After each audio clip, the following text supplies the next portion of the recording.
Go live. We are officially live, but not actually live. Okay. You're going to have to adjust your own camera. So there you go. Oh, they can hear us, though. So we are live. Oh, okay. So sorry. I didn't realize that I had the mic off mute. So anyways. I don't know what's going on. We haven't done this in a minute, so we're a little rusty. It's been like over a week. Apparently, I don't know what's going on. It's been over a week. We're doing this a little differently tonight. I'm sitting much further away from Paula. So you have to tell us if you can't hear because, it's possible we would have to adjust that. Yep, and we can move the microphone a little bit closer to Paula since she's more quiet than I am. Oh, you're so generous. I'm the talker, But nobody really is here to hear me talk. They're mostly here to hear you talk. I don't know about that. I think they would like to talk to you. No, I don't think so. Yeah, I think we already established this, didn't we? I don't know. Maybe. I think it's already been decided. So, if you finish Cameron's the first, again. Oh, wow. We jumped to 5 people quick. So, if I finish him, what? I've got those new miniatures that are from Citadel Miniature. Oh, yeah. We should look at those to, encourage me to finish. Can we look at those real quick? Yeah, you can show them off. So, I'll show you guys what we got. I did an unboxing video, so some of them have seen this. Oh, okay. So, they might have seen them. Yeah, but they got to figure out what we're going to paint next. Right, and these might be quicker. We could do, something like this is really quick. This is like an altar here. That's pretty cool. Cameron says he can hear both of us. No, I'm actually going to be in a recliner tonight, roll stats. My hips, it was good, and then it was bothering me. It's actually good right now. And then here's here is the remainder of it. Like this right here. It's the mummy or the body. Is the mummy that just goes right in here. So that's kind of cool. And then it also has a lid. So this is like kind of a fun prop. Ooh, we could paint this. This one would be a fun one to do. Which one is that one? Oh, the throne's awesome. It's got like fur on it. Yeah, it's the backing is fur. There's a lot of detail in here. I don't know if you can quite see that. No, yeah, probably not right there. You go.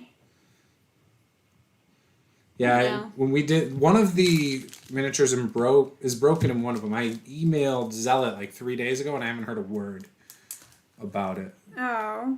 So hopefully I hear something soon, but. That's a bummer. These bags are so hard to open. No, they're not. They're just little Ziploc bags.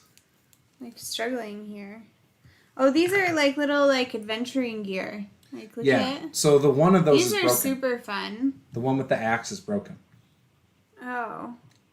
This looks like, little clerics. Yup. Tome or something like that. I love it. There's this one. Oh, this is the one that's broken. On the bottom? No, the top. So that's the sword. The next one with the axe is the one that's broken. So see how it's got a torch right there? One, yeah.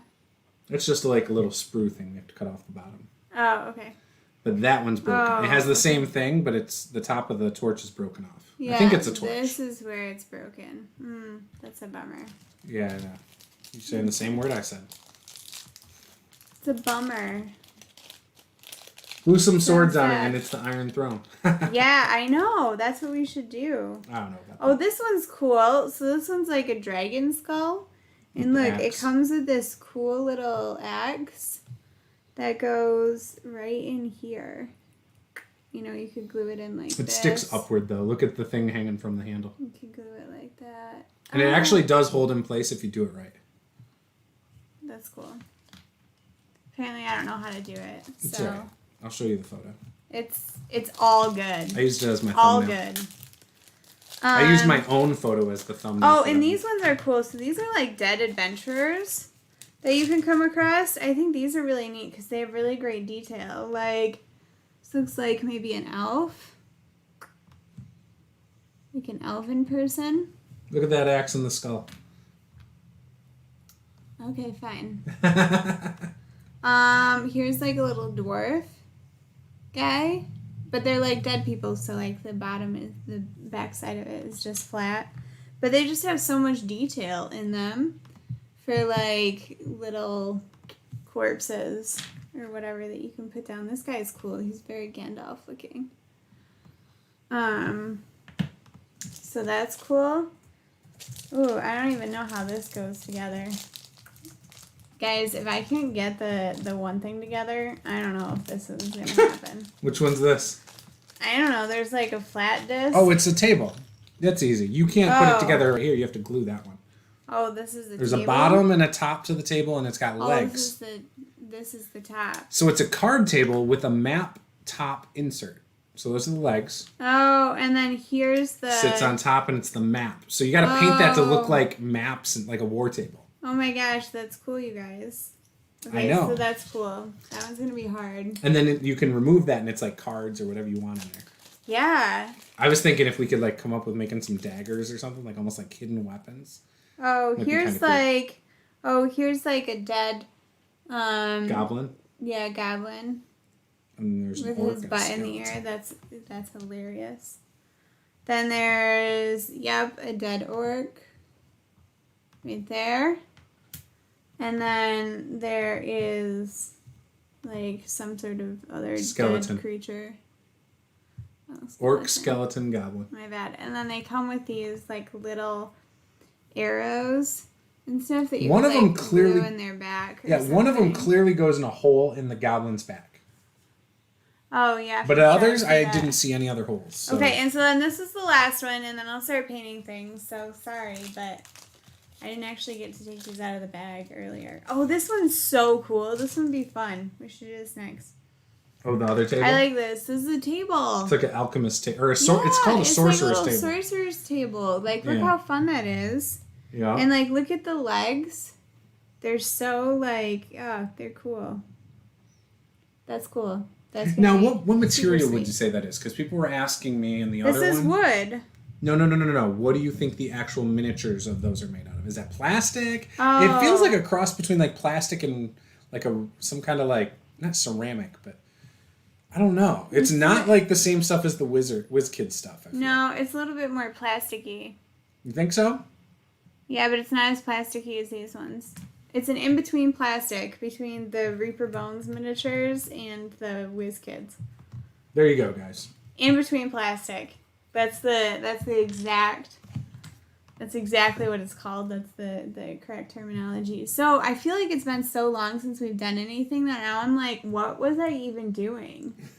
Meanwhile, I still did a bunch of streams this week.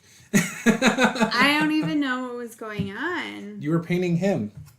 I know, but like, so what kind of dragon was he? He wasn't a black dragon. Yes, he was. Would be silver? No, he was going to be black. Oh, he's a black dragon? And we were going to accent the armor or something, but you did different colors than I was originally thinking. Well, you said green or something. I went with this. Yeah, I said like an emerald green or something would be really cool. Like a metallic-y emerald green. Okay. And you were not feeling that originally. Metallic green, I don't know about that. That's a little too much. It's too much for me. It's okay. No biggie. So we'll do this. So roll stats. No, I'm not painting tonight. I am still dealing with my hip issue. So I'm pretty much taking it easy. I'm gonna be in a recliner over here just talking.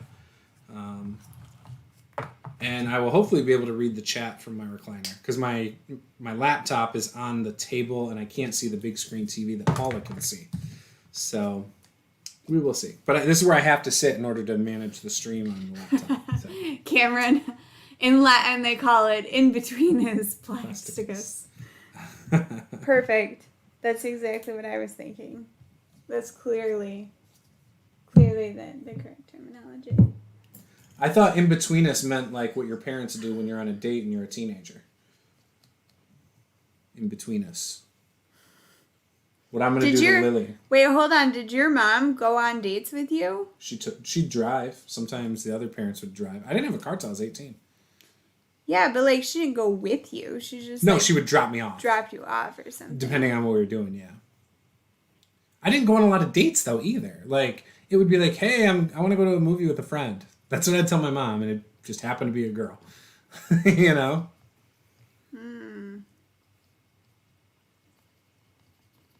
But I had other friends who had cars too, so sometimes that would happen. Like we'd just do let's go as a group with other people, or you know what I mean? Oh yeah, I mean like everybody did that. Yeah, I mean, but I wasn't cool enough to date. No, I'm just kidding. So, question. I mean, like it's okay. I have a question for the chat. So, this is gonna be interesting. This is not RPG related, but it is channel related. So this week, I almost did a more personal video that was not about RPGs, and I decided not to. Is that something you would want to see very rarely, occasionally on the channel? It was kind of, I don't remember what provoked it. I'm not going to go into what it was, but there was something. Well, that's what they're going to want to know. It's like, well, it depends. Like, are you talking about like, oh, hey guys, like I went to the beach this afternoon. No, it was more like a story about my past. Or like it was more like a story about my past. Like probably my childhood-ish, from what I remember I was going to talk about. But again, it was not really channel specific. Like it wasn't, it didn't fit anything else I have. And the reason I ask is because sometimes people like to hear like they like to learn more about the content creators they watch, right? So that's the only reason I ask. If it's not something you guys want and you think this is more social and this works just fine, I'll just always stick to this. But I was really inspired to do something and then I decided not to. And I'm kind of glad I didn't. But yeah, I want your guys' opinion if that's ever something you would want to see on the channel.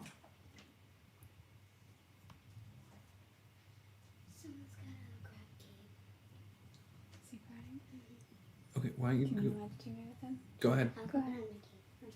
Okay. Yep, put on Mickey Mouse. If you're seeing more vlog style, yeah, sure, why not? So I feel like it was. So okay, I'll paraphrase because I'm not going to go into it, but like. Oh my god. Okay, guys. First of all, he's not capable of paraphrasing. Yes, I am. I'm just yes, letting I am. you know. So it's going to be like this long diatribe. She's going to spend an hour telling you guys how it's not going to work. The long story short is I had a conversation with people that I think painted me as having a really terrible upbringing. But then at the same time, there was another post I made later on that made it sound like I had an overly privileged upbringing. And so I thought about doing a video about how I had both. Like how poor I was, but how at the same time, like my dad who didn't live with us had money. And anyways, but using it to kind of discuss my perspective on just certain things as a white privileged male, basically. That's all. Just my own perspective. Okay, got it. And so, again, that's... So, like, guys, here's the plan. I'm going to ask him about it later because, like, we don't know. I think it was a conversation I had in my Discord, but... I wonder where you. Now I'm parts of it wondering, were like, really personal, but I would preface a video like that with a thumbnail that says not on brand, or something like a much more personal video or something. The other thing that kind of came up this week that Paula said, she's like, you should do, or she said, I'm kind of like a news. I know everything going on in the RPG community. She said. Now I obviously know that's not true. You guys probably know that's not true.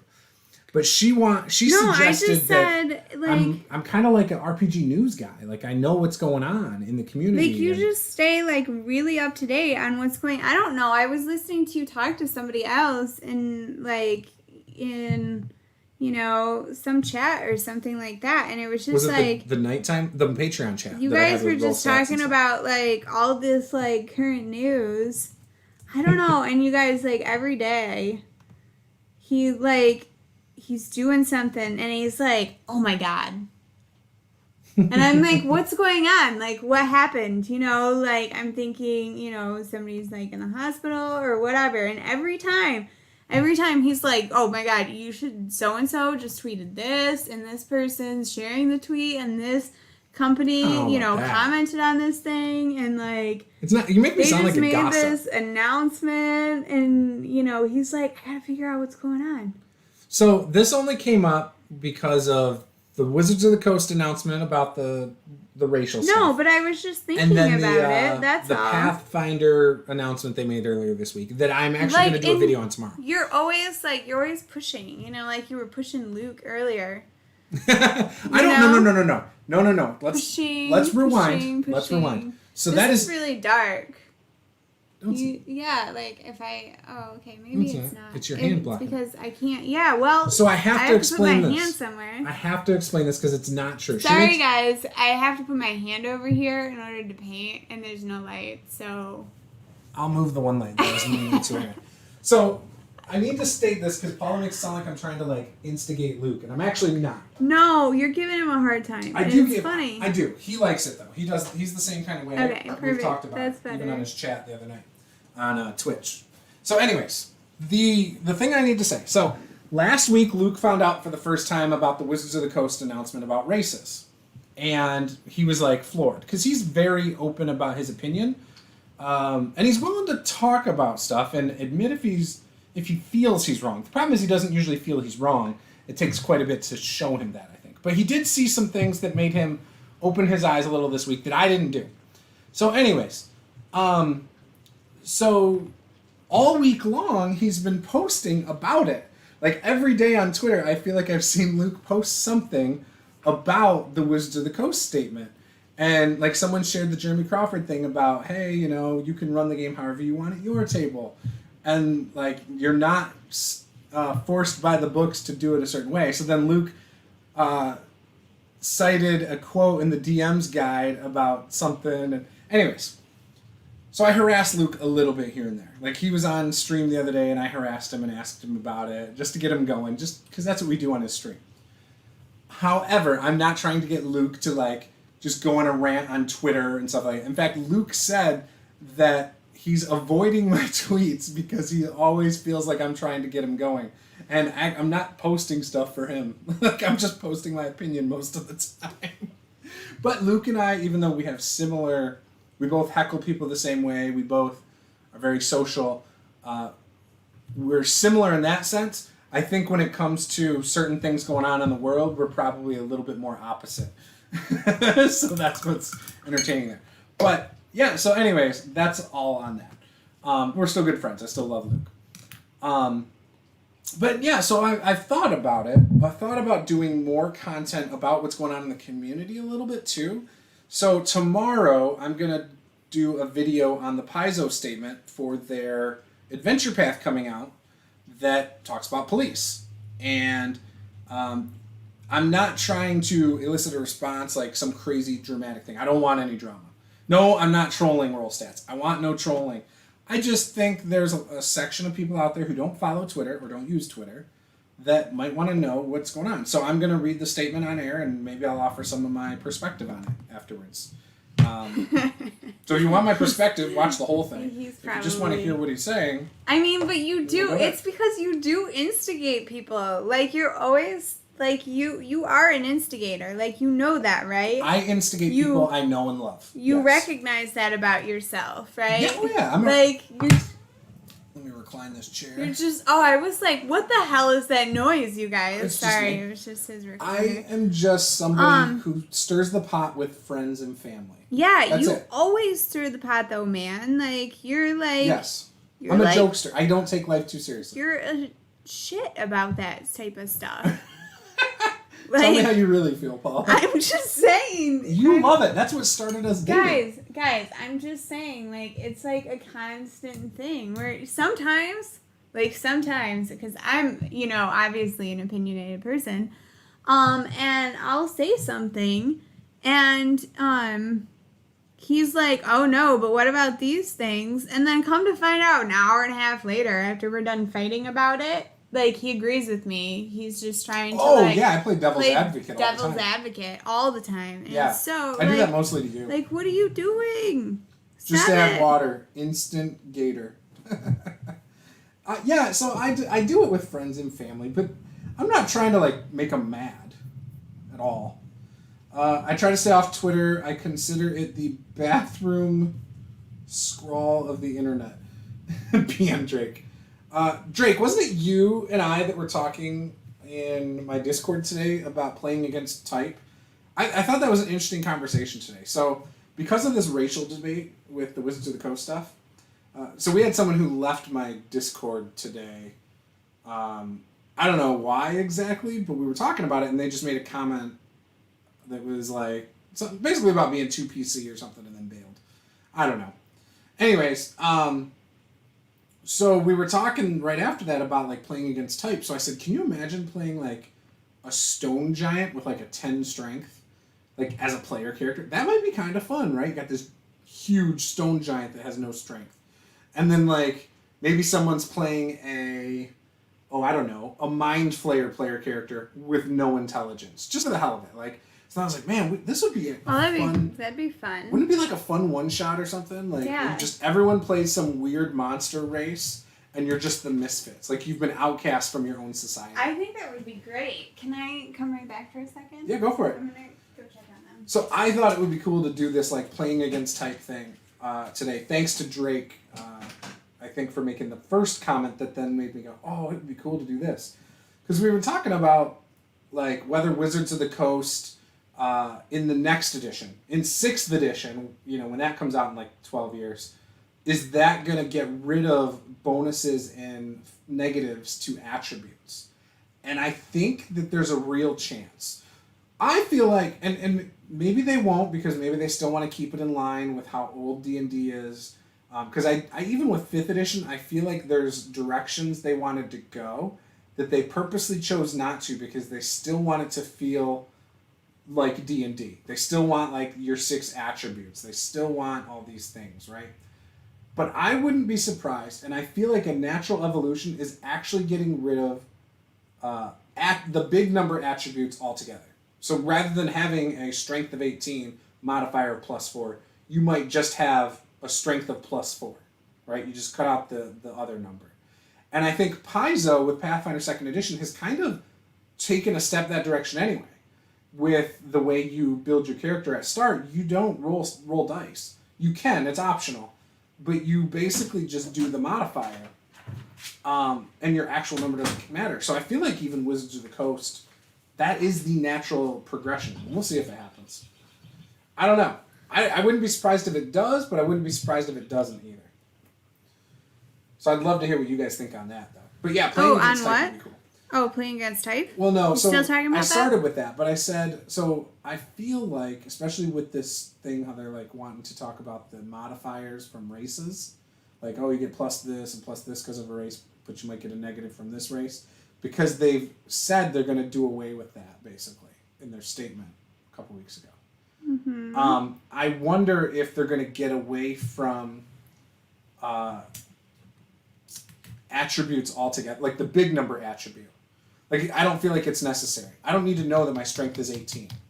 But I do need to know that it's +4. And I said there, I felt like that they've already started to pave the way, and Pathfinder even took it a step further. Like, you don't need the big number at all, especially with the character creation of Pathfinder.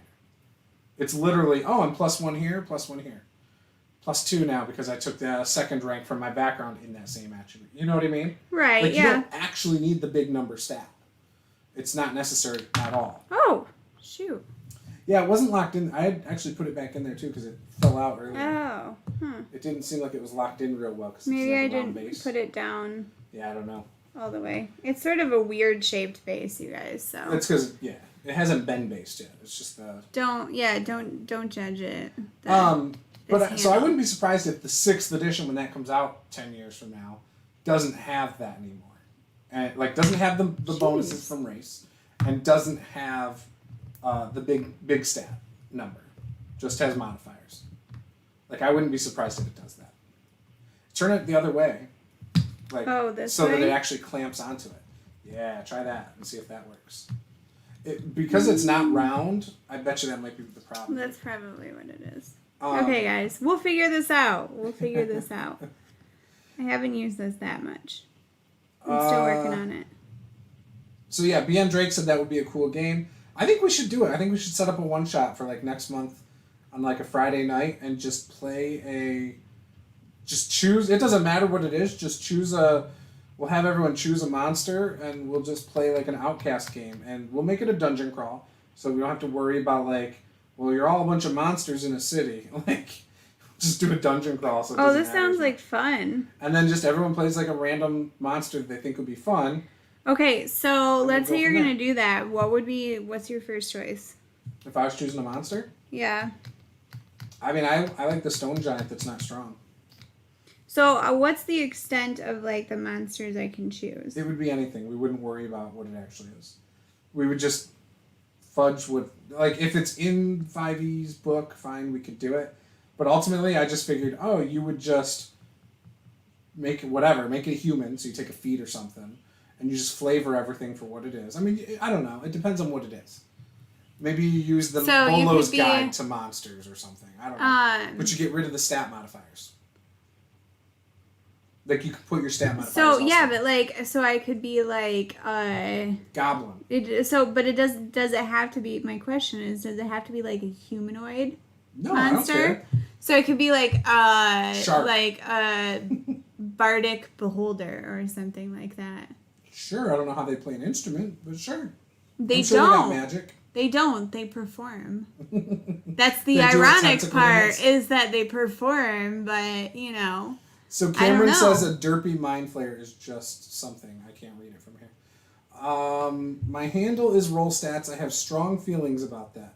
In my humble opinion, the game needs more randomization and less optimization and standardization. It's boring. Now, if we're saying decouple the stat from the skill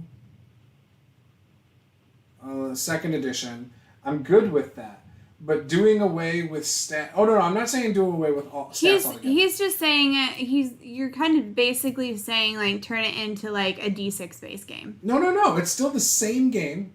You literally don't need the score of 18. That's irrelevant. Yeah, you just need the +4. Basically, yeah, but you would switch. Yeah, you would switch to, like... characters. That's the easiest way to explain. Yeah, but you'd have, like, a D6 or whatever. Or yeah, if you wanted to roll... You could roll a d6. Sure. You could do that. There's your modifier. You just roll. So since there's 6 stats, you roll 6d6, and there's your stats. Yeah, but no, because then you can't go negative. But I'm saying be die 6. I hate negatives anyway. I absolutely hate negatives. I think it's stupid. I like how 5e did away with the negatives. So what color should this, like, head of whatever this is right here be? Same color as him? No, I think it needs to be, like... It's going to take, like, a minute, so, yeah. I think it needs to be, like... maybe red? Or it could be, like, red is cool. blue. Red is cool. Yes, as long as it's a solid color dragon, just like him. Like, it's going to be, like, red and orange. Sure, that looks good. You think that's... Perfect. Because red is the, like, most powerful regular dragon. Seal of approval. Yep, 100%. Okay. Because then he'll also look, because his green doesn't look super green, then he'll also look a little bit more green. There you go. So that'll help the green aspect. So back to my reading. I'm sorry I interrupted you with a diatribe about the painting or anything like that. You were not mid-sentence. I was. You were not. Yes, I was. I was on roll stats. Chance. The last thing I said was second edition. So then he said, still in that same thing, I'm good with that, but doing away with the stats altogether so everyone can get exactly what they want, nah. Yeah, I kind of agree. I understand what you're saying. And I'll get to that in a second.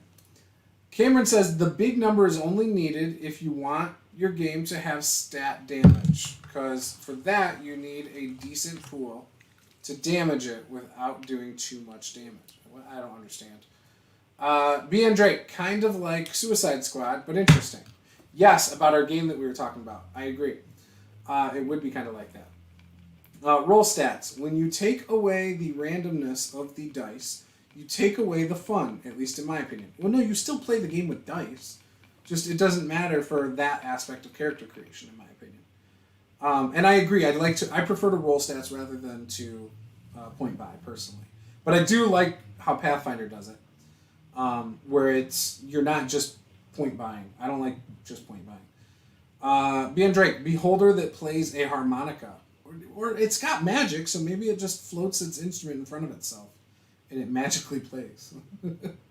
Red with flame orange highlights. Yeah, I agree with that. Yeah. So that's the plan, dude. That's the plan right there. Yeah. So the thing I said I was going to come back to was the rand. Oh, so Paula and I talked about this earlier this week, where or maybe was it you and me, Paula? We said that your stats should come more from a background than a race. No, that was my idea. That I said that they want to take, right? They want to kind of get rid of. They want to get rid of these stereotypes. Yeah, so yes. I think that's great. It makes more sense to me if you were to get more,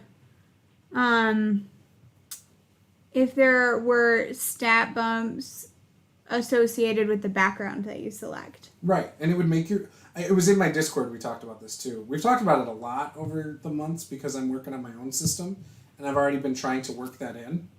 And I like how Pathfinder did it, where it's like you get attribute bumps from your background. But I feel like, especially as a level 1 character, and my friend Tom, TP Grant on my Discord, and I have been talking about this for a while too, that it feels like you should really get most of your... Don't worry, it's a stink bug again. You should get most of your stuff from your class in your background. But, like, your background especially. Like, your background's what you've done for a long period of time. Like, at level 1, your background really should define you up to that point, right?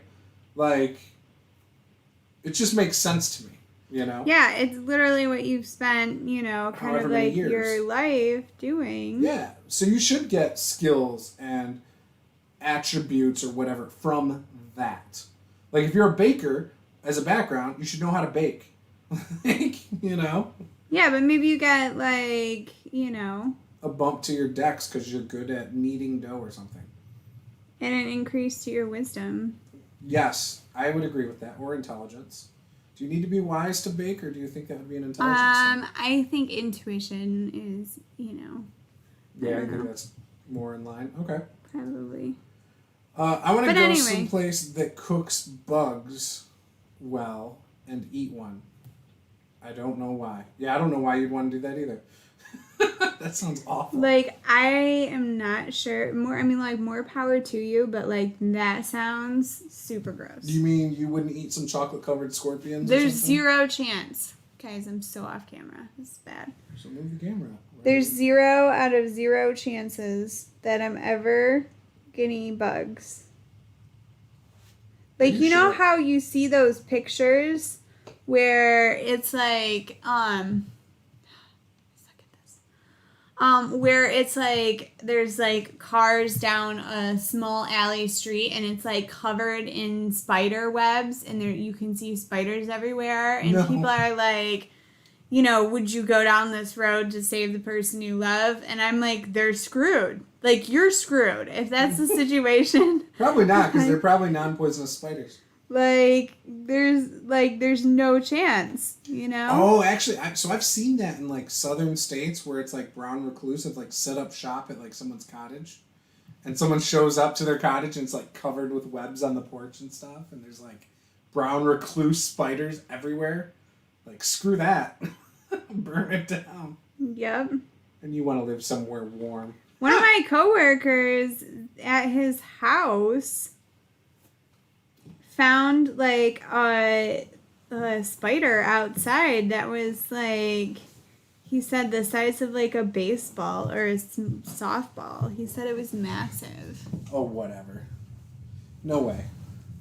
Cricket protein. Yeah, it's funny, when we used to go occasionally to the pet store, I used to try and get Paula to look in the barrel of cricket. No, you guys, it's so bad. It's just a cricket. Crickets aren't a big deal. Wait till we get our crickets in this game room this summer. And we'll be doing this stream, and just like last year, and all you hear is a cricket in the background. I hated that. That was so annoying last year. I killed one in the garage, luckily, before it started getting annoying. So I'm just gonna do the aside real quick, guys. So I'm currently looking at my Traveler's Starter Set Journal Entry 1. Because I don't know what these are about. Yeah, so I was going to say, I didn't get a chance to look through that yet. So there's 6 of these journals for it. Okay. The box of the journals on the back says background, vehicles, bestiary, adventures, spaceships, weapons, worlds, aliens, technologies.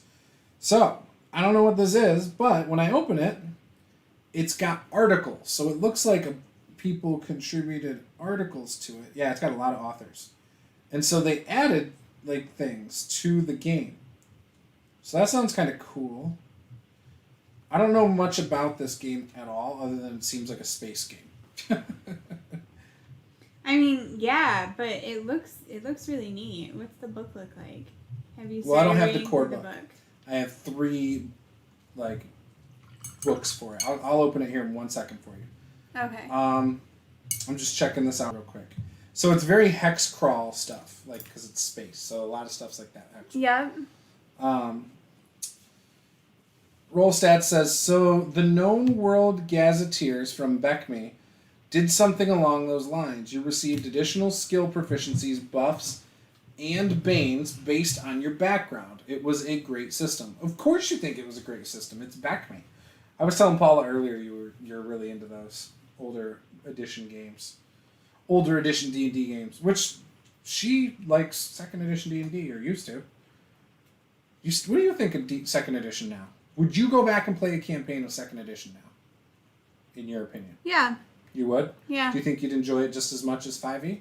Or other games? Mm-hmm. You do? Okay. I was just curious. Yeah, I think that, I mean, if you want to play...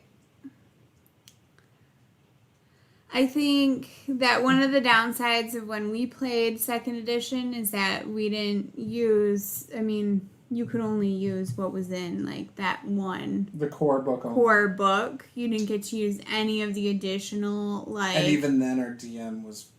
You know, with an iron fist. Like, so that makes it really hard. You know, it's sort of Clerics like couldn't pick their own spells. You had to approve them. It's sort of like playing 5th edition and saying the same thing. Like, oh, you can't pick any of the alternative races. Yeah, 5th edition has a lot more additional options. Subclasses or whatever. Yeah. I know, but I'm just saying it's sort of like that equivalent. Except, you know, you kind of have half the options probably. Right. You know, so I mean, like I don't have a problem with 2nd edition at all. Okay. Well, I didn't think you had a problem with it. I just wondered if going back to that at this point, what do you think you would enjoy more, 2nd edition or 5e? I don't know. At this point, I don't know that's a big like. I don't know. Which one would you rather play a rogue in?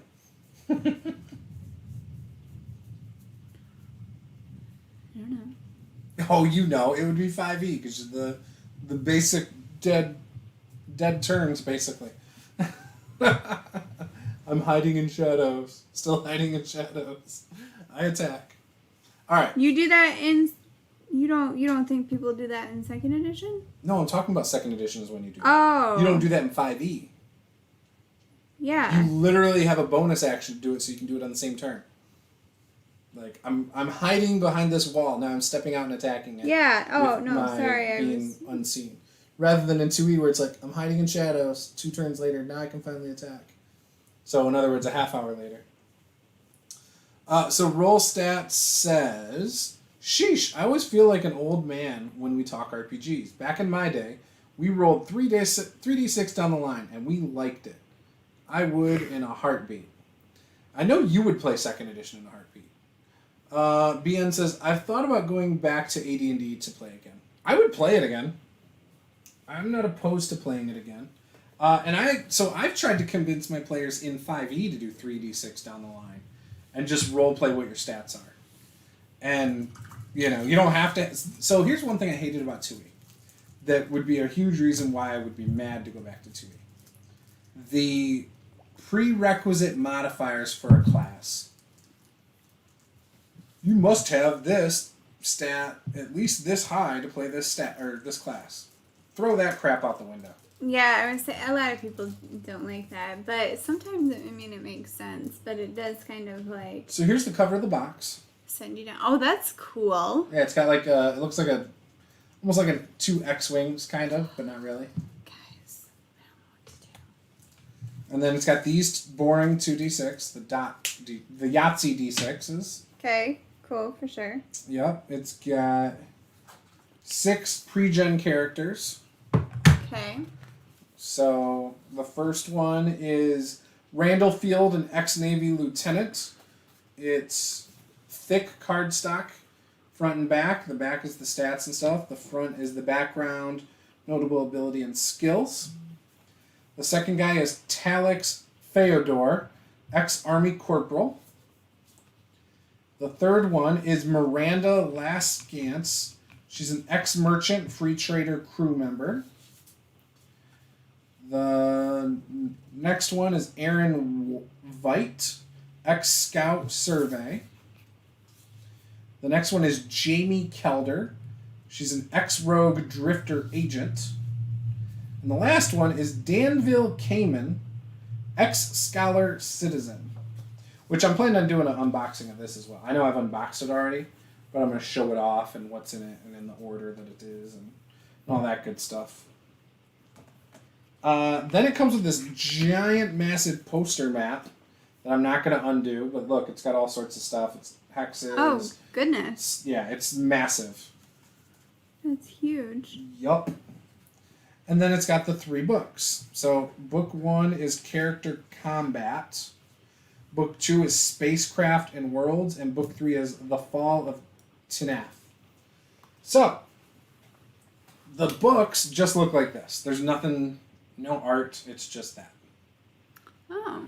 So, and the same one for the other 2. Roll stats. That is always house ruled out. All right, I'm cool with that. Roll stats. I've never played in a game where that was house ruled out. Paula, the first time I played 2nd edition, forced us to meet the prerequisite. When I played with her brother, he forced us to meet the prerequisite. And someone online one time offered to run it, and they were forcing the prerequisite, and I didn't want to play. So I ended up not playing. So I've never seen it house ruled out. I'm sure people do, though. Cameron says, I feel so young here. I started in 3.5 in 2007, or 2008, LOL. So I started with D&D in 2010, and it was advanced or 2nd edition or whatever. Okay, well, I'm going to beat all y'all butts. Except for roll stats. And say that I started playing in 2001 or 2002, and I first played 2nd edition. Well, I started in 97 with Heroes Unlimited.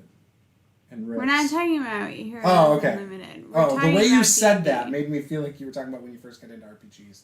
Which is true. That is when you first got into RPGs. Yeah, that's when I first got into RPGs. Yeah. So, you know. Traveler Creation, page 7. So someone Cameron, it's all good. Someone asked me if you can still die in character creation. It does not look like it. According to the starter set, I don't even think you can really create a character in here. I don't know. It's creating a traveler. Succeed, fail. Oh, maybe you can. Okay, this is interesting. It's like a weird flowchart thing. So yeah, you're not. I don't know how old you are, Cameron. If you want to share, go ahead and share. Roll stats. If you legitimately want to play a specific type of character, no DM would ever say no. Sorry, kid. You didn't roll well enough. You did not play with my brother-in-law or Paula. Paula, I think, gave me a second chance to go for my stats the one time. But yeah. B. and Drake, AD&D was so long ago that I've forgotten more than I recall. Yeah. I only knew it because I was always checking her brother. Because he was so strict on the rules that I felt like I needed to know the rules so that I could play the game and make my character the way I wanted. And then I'd do it, and then I was told, nope, our ranger's getting specialization too. I was like, what the fuck? Like, why does our ranger get specialization? I was so mad. Also, how can you not like 2E Juice? Your world is called Backhouse. Okay, roll stats. That was me. That was all me. That was from a game that, like a homebrew game that I ran. And that's what I named the world. And so he was like, I love it. I'm going to add it to my world. And that's how it became what it is now. So I will also take credit for that one. You know? Yes, she did name my world. Didn't even Cameron's realize going to be 30. He's going to be 31. Cameron, we're like the same age. You're such a baby, Cameron.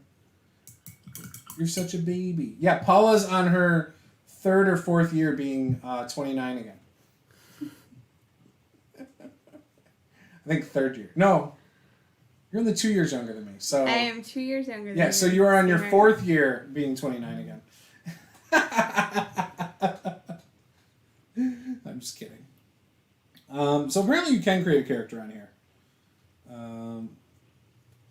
I don't see that you can die, though. There's no way to die that I can see.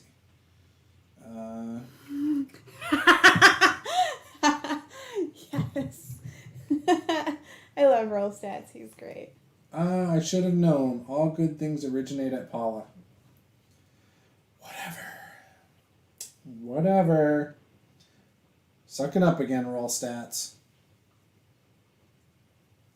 So this book has like some black pages here. Look at this. Just black. So this is...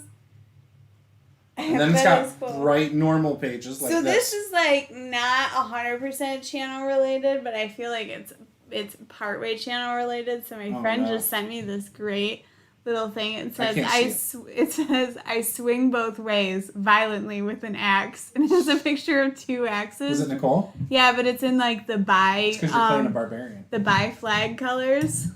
It's so great. Gotcha. That's a good idea. That shirt? This is a great. That's a great. You should buy her that shirt. Like, here you go. Got you a shirt. And it should be 2 fists for a monk, since she's playing a monk. That's a great. I love it. Rollstat said, I seriously considered calling my holding company, my LLC, 29 and Holding. I love it. It's great. Because he's just sitting at 29. Yeah, I got it now.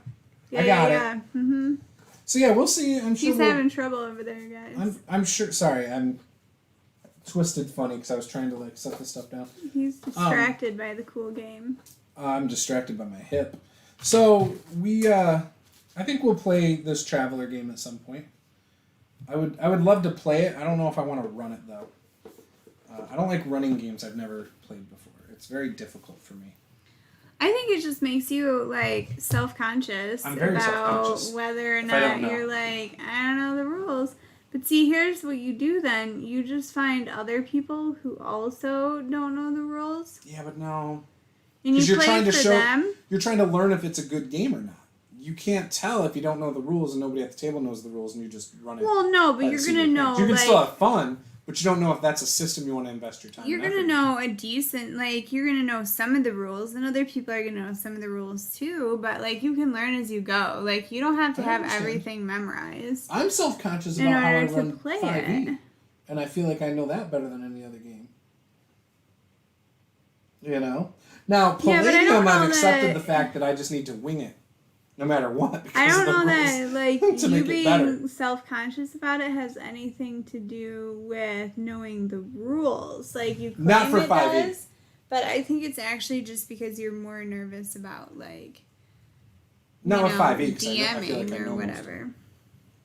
No, because even this last Saturday, there was not a single nerve in me at all going into that game.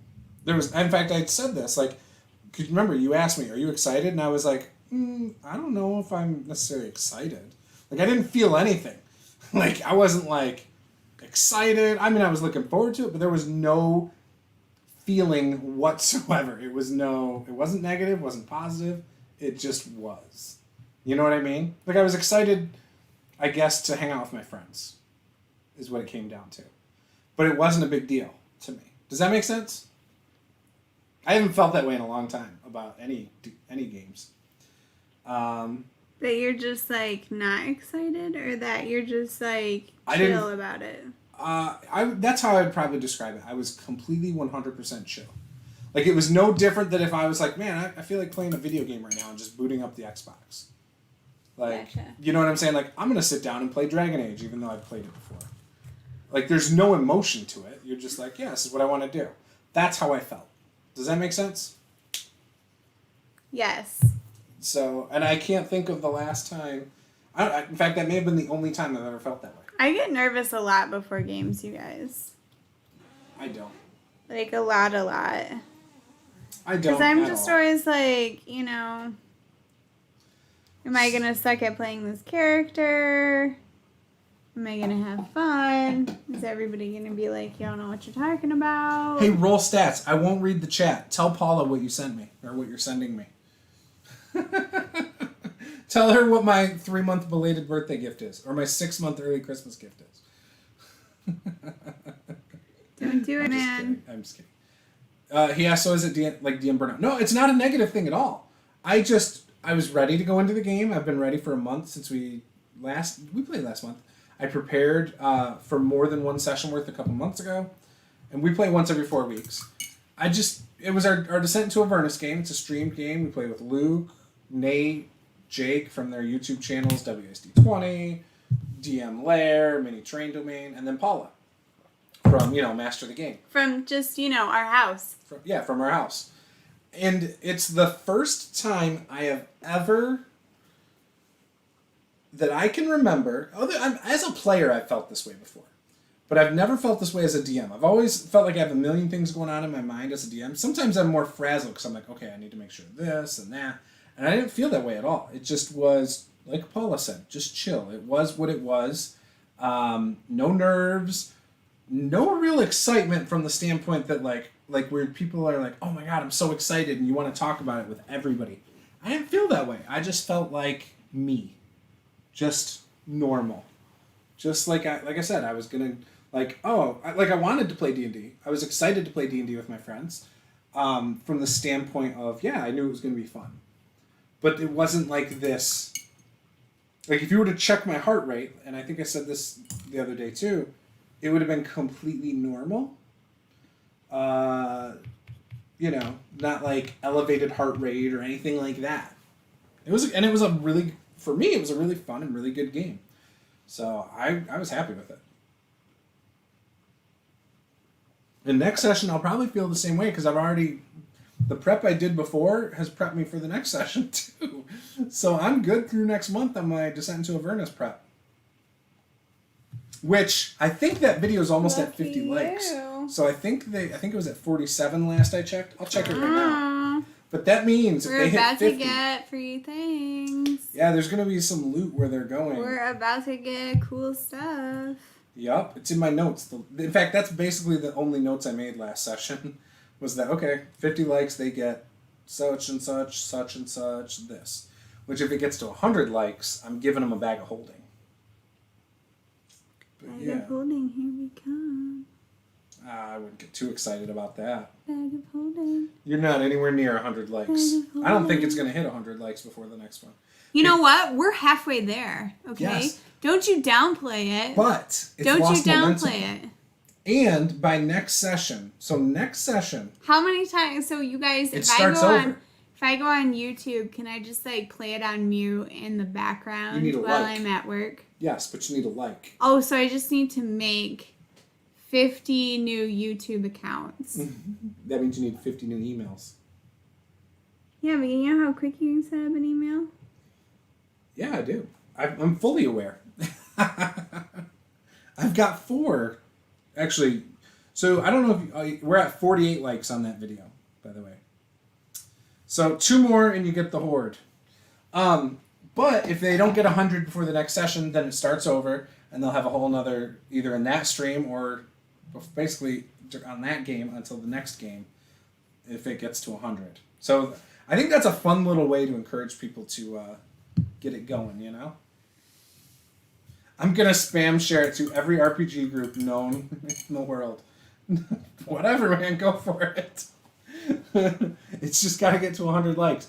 And if they get to 200 likes, they get an extremely powerful weapon, each of them does, that's beyond their power level. However, it is temporary.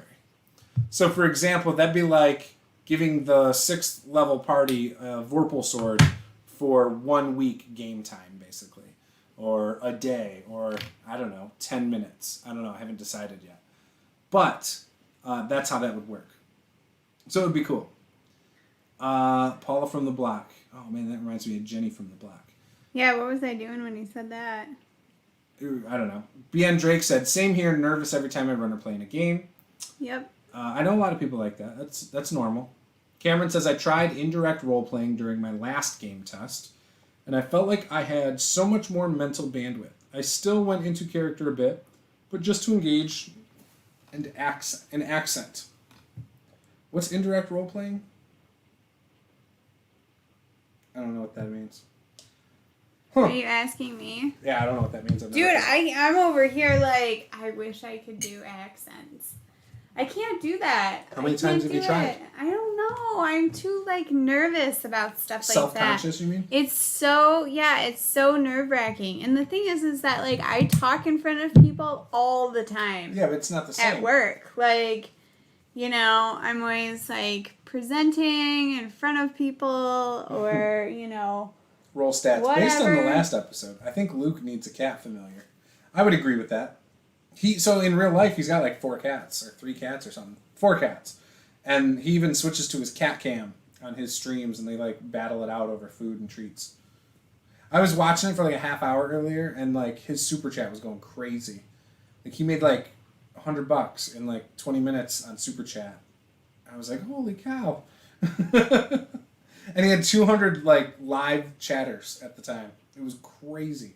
I think it was at 208 at one point, and I was just like, oh my gosh. I don't know how he keeps up with his chat. Sometimes I don't know how I keep up with chat. Nate needs an assistant to help him track his character sheet. Yeah, I know. He was like, I'm sorry guys, I just read my character sheet. Like, what is on your character sheet, Nate? Like, what's on there? I want to see his notes. I want to see your notes, Nate. What are you reading? Like, are you really confused? Are you really that confused about your character? I think sometimes he's trying to think. Maybe. And as he's trying to think, it just, you know. Yeah, maybe Luke should play like a druid or a ranger with a cat familiar. Or a cat companion. Like a panther. I could see him with a black panther. A snow leopard. Ooh, that would be cool. Never gonna happen. No. He'd get it killed. Attack! And it's dead. Oh, dang. I gotta wait a day for a new one. Indirect role-playing is when you describe what a person says rather than say it in character. Oh, okay. Yeah. I do that sometimes. I think it depends as... Well, I don't do that... Do I? Very rarely do I do that. Yeah, no, you do it sometimes. Like, even if you're DMing, you'll say, like, yeah, he tells you about, you know... I'll paraphrase. He tells you about sometimes. this. And it's sort of like the equivalent of saying something. But I don't do it all the time. Sometimes I talk in character. No, but a lot of times you do that. Roll stats. And Paula needs a ball gag for Luke so she can actually get a word in edgewise once in a while. I'm working on it, man. Isn't I'm working on it.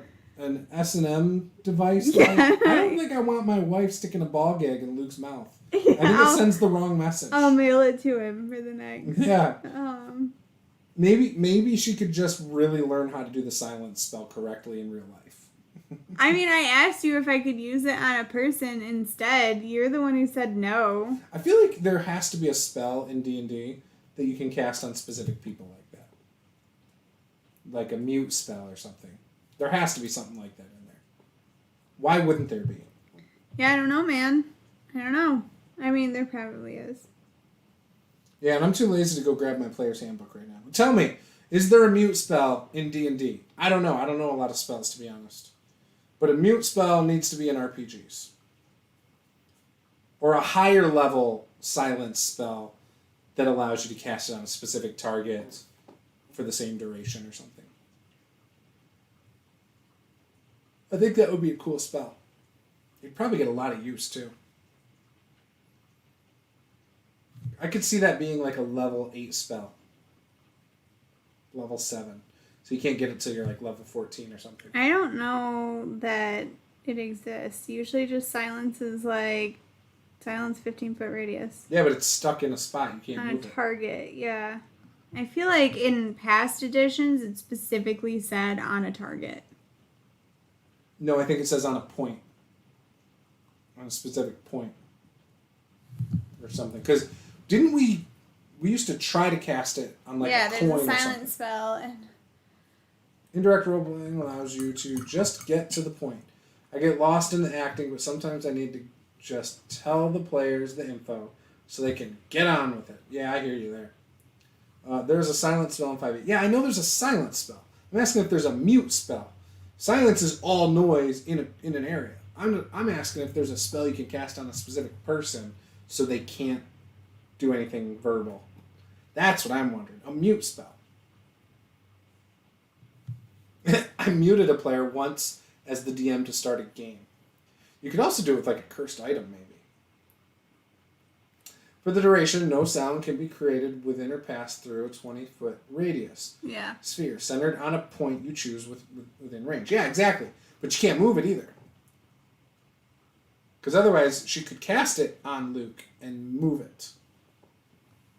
We need a spell that would cause mute on a specific target, not a point. That's what we need. 100%. It's going to be okay. There's no mute. Yeah, I don't think there's a mute spell.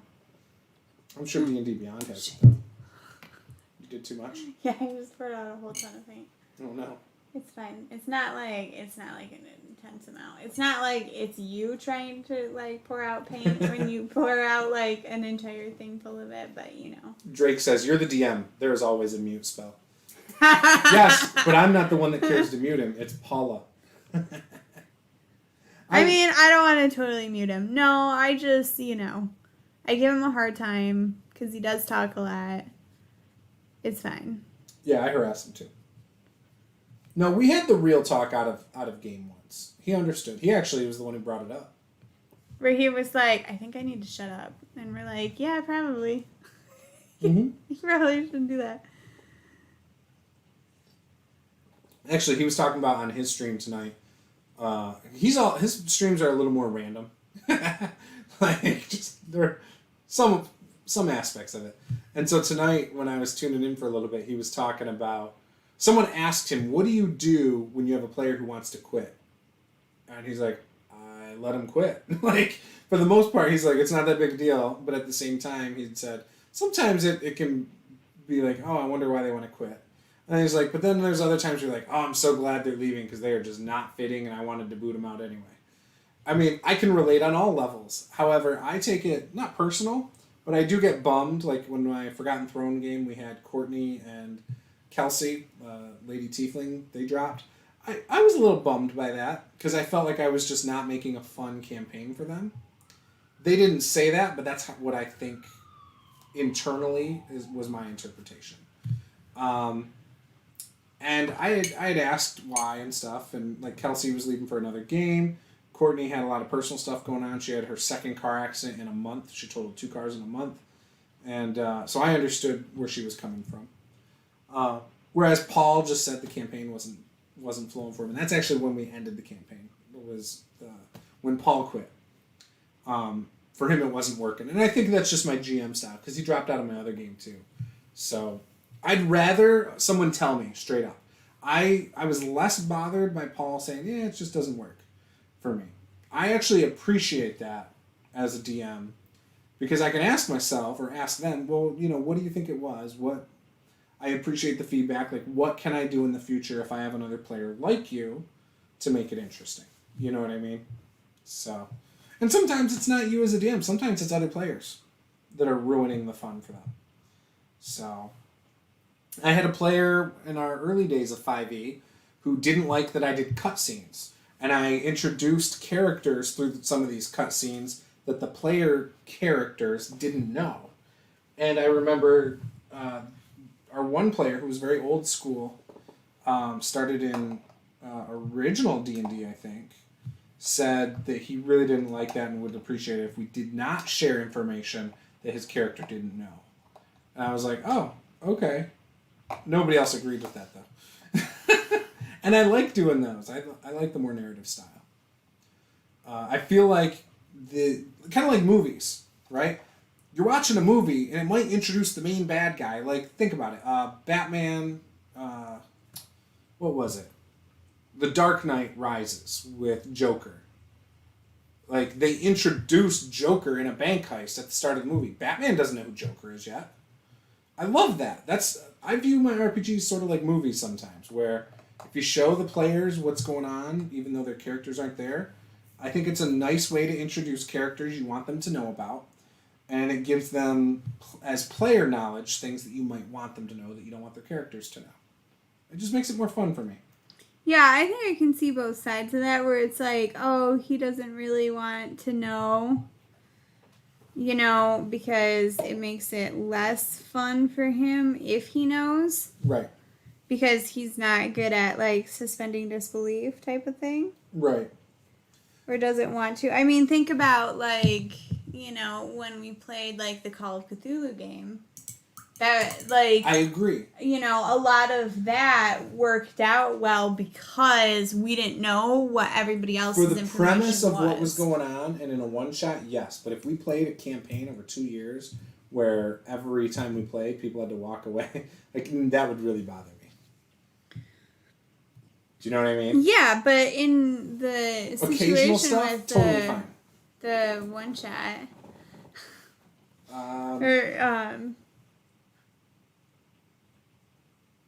go ahead and read his.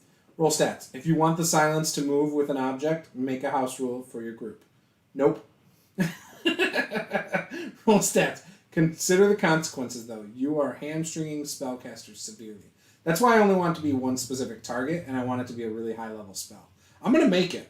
I mean, think about it. You got Power Word Kill that's like a 9th level spell in 5e. Literally, you kill a guy. Even if they make their save, they're pretty much dead most of the time. It's really powerful.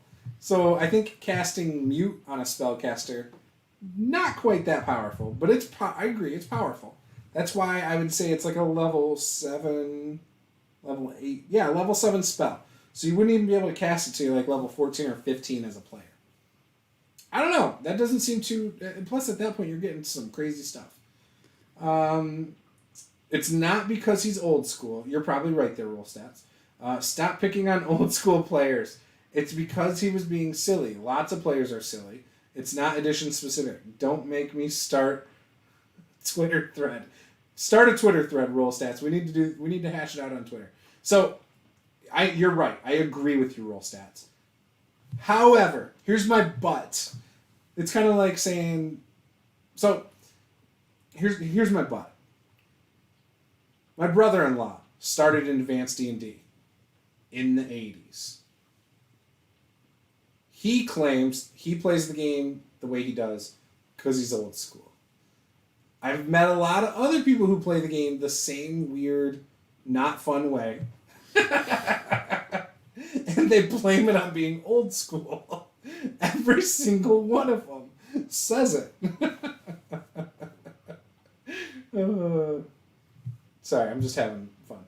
Also, you owe me an undisclosed amount of money for that consultation. So, okay. New drama going on, Paula?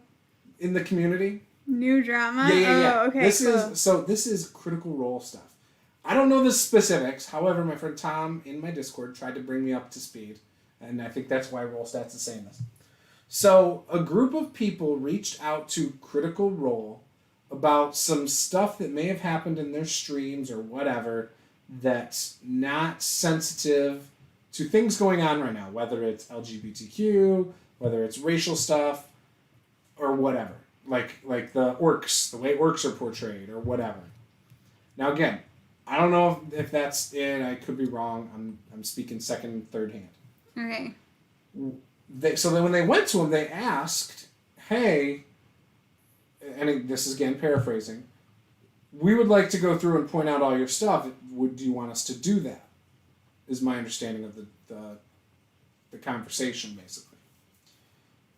Somebody from Critical Role said yes or sure. And then when they did all this research and stuff, they submitted it to them and had a conversation. And they said, oh, okay, cool. We agree with some of it, but not the rest. Okay. And that was it. But then the people were like, well, wait, we just did all this consultation for, like, sensitivity stuff. You know, here you go. Like, we need to be paid for it, basically. Oh, like you owe us this money for going through. Yeah, so I don't know. I mean, again, that's the really dumbed down, not accurate version of it. But that's the gist, it sounds like. Isn't that crazy?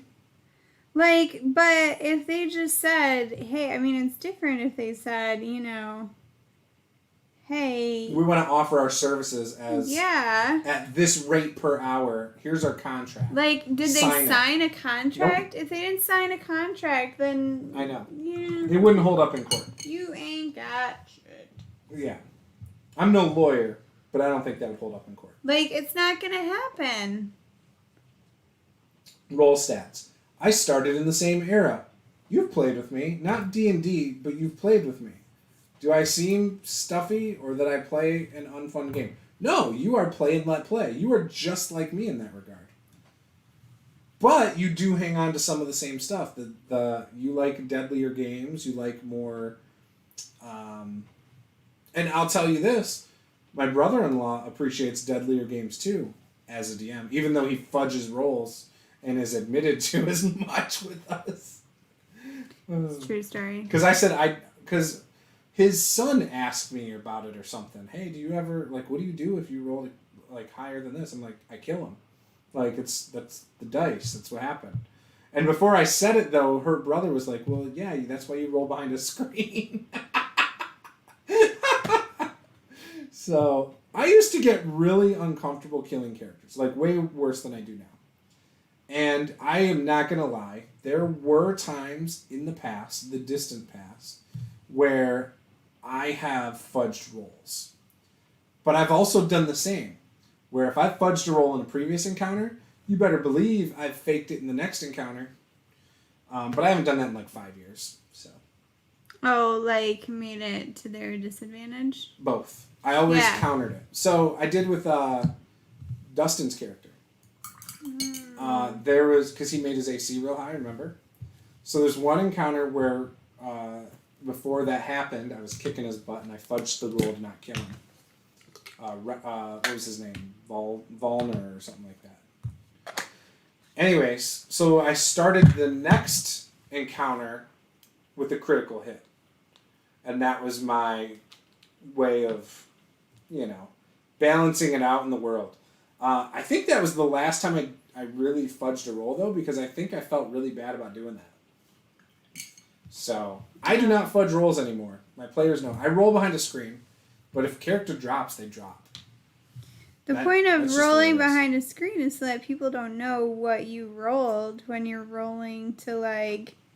I don't want them to know the stats. Yeah, that way you don't know how good the monster is or whatever.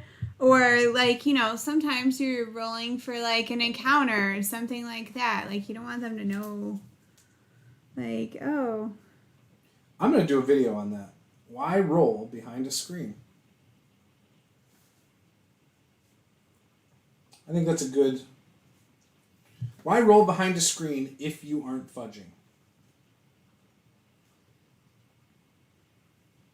If you aren't cheating. How about that? That sounds better. Thanks for that idea. Okay. Cameron says, if they didn't sign a contract, it's a scam. Yeah. Roll stats, but that doesn't make it not fun. I agree. I'm just being funny. Drake, same here, roll stats. Don't fire up the OGs. Roll Stats played in the Rad Wasteland game on my channel. That was a lot of fun. He was playing like a gunslinger female, if I remember right. I think I was a robot. I don't remember now, but I'm pretty sure I was a robot. I was like a droid of some sort. Sheesh. Okay, so I've played with that guy. I mean, not your brother-in-law, but I know that guy. That's more of a neckbeard thing and less of an old school thing. No offense, Paula. What's a neckbeard? Tell me what a neckbeard is. I've seen that said a lot, and I feel like in 2020 a lot of men have neckbeards. I try to shave my neckbeard.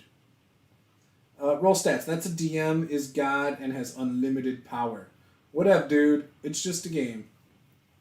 I've already done that video. Well, I'm doing that video too, dang it. You should post the link in my Discord so I can watch yours and take notes. And then he can comment some real. Yeah, share it in the member promotion channel. I'll check it out. I probably have already seen it before. I'm totally gonna make a mute spell though for 5e and put it up on D&D Beyond if there isn't one. Doesn't a level 14 character that sounds like a reasonable time to have a spell like that? Don't you think so? I don't know. I'd have to go look at some other spells. I mean, it's really limited because you can only do it to one character. You know? And it you would limit the time that it lasts. And then that's what you would change. So if they do it at another level higher, it increases the duration. Guys, this guy looks so boring. Does he? He kind of does. Why do you say that? I don't know. Does the chat think so? He's just kind of like... Lily's my kind of mini painter, by the way. She held up a girl and was like, oh, if I made her a bad guy, she'd be wearing black robes. And I was like, you are my girl. All right, let me see. Yeah, I don't know. How do you guys feel about it? I don't think he looks boring. You need to add gold trim around his armor and stuff. We already talked about that. Once you do that, he's going to look sweet as hell. I'm going to do some trim, but... And the horn coming out of the dragon's head in the back there? That should be gold or silver or something. Oh, you want that gold? That's a good idea. If you want to do it orange, that's fine. Orange is fine. If you want to make the trim orange with a gold shimmer, go for it. A neckbeard is a self-important, nerdy man, usually about 30 and up, who through an inability to properly decode social cues, mistakes others' strained tolerance of their blather as agreement. Wow, that is very specific. That is very specific. Oh, by the way, Roll Stats, thanks for watching my video earlier. The Game Mastery Guide flip through. So in the video, I did mention what you had commented. I did say that I do not recommend the Pathfinder Game Mastery Guide if you're not using it for 2nd edition D&D. The only other way it might be useful to you is if you are a brand spanking new game master for a game and need to learn how to run a game. Because it seems like there's some fairly decent, if not pretty basic advice on certain topics. But like you said, a lot of it is covered in the core rulebook too. So, oh, you looked at Urban Dictionary. All right. Yeah. I don't know, man. What do you think of Pathfinder 2nd Edition Rule Stats? Because I know you're more of an old school gamer. You seem to like simpler games from our discussions, it sounds like. So you can just focus on the role play. You don't like a ton of options within the rules, it sounds like. Because we were talking about this. That's on our chat the other day. What are you doing? God, trying to save the paintbrush from hitting everything. Oh, it looked like you were flicking paint on your chest. From No. here, you're like this. You're like... I'm like, what are you doing? I was going to say something, and I was unfocused, and I almost dropped the paintbrush on my black shirt. And, guys, it's the shimmer part, so it wouldn't be that great to put on my shirt. Anyway. What were you going to say?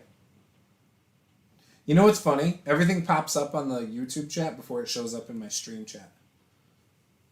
Oh, does it? Yeah, it just popped up now. That was up there for a good 5 seconds first. So, Mike G says, I like that updated handle.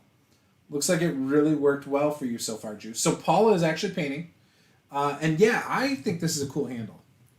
I'm going to order the other one without the clips because I know Paula doesn't like the clips.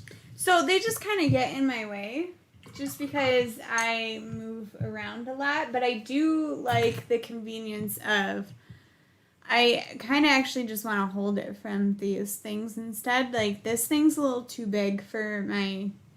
Oh, you do like it with the clips petite hand.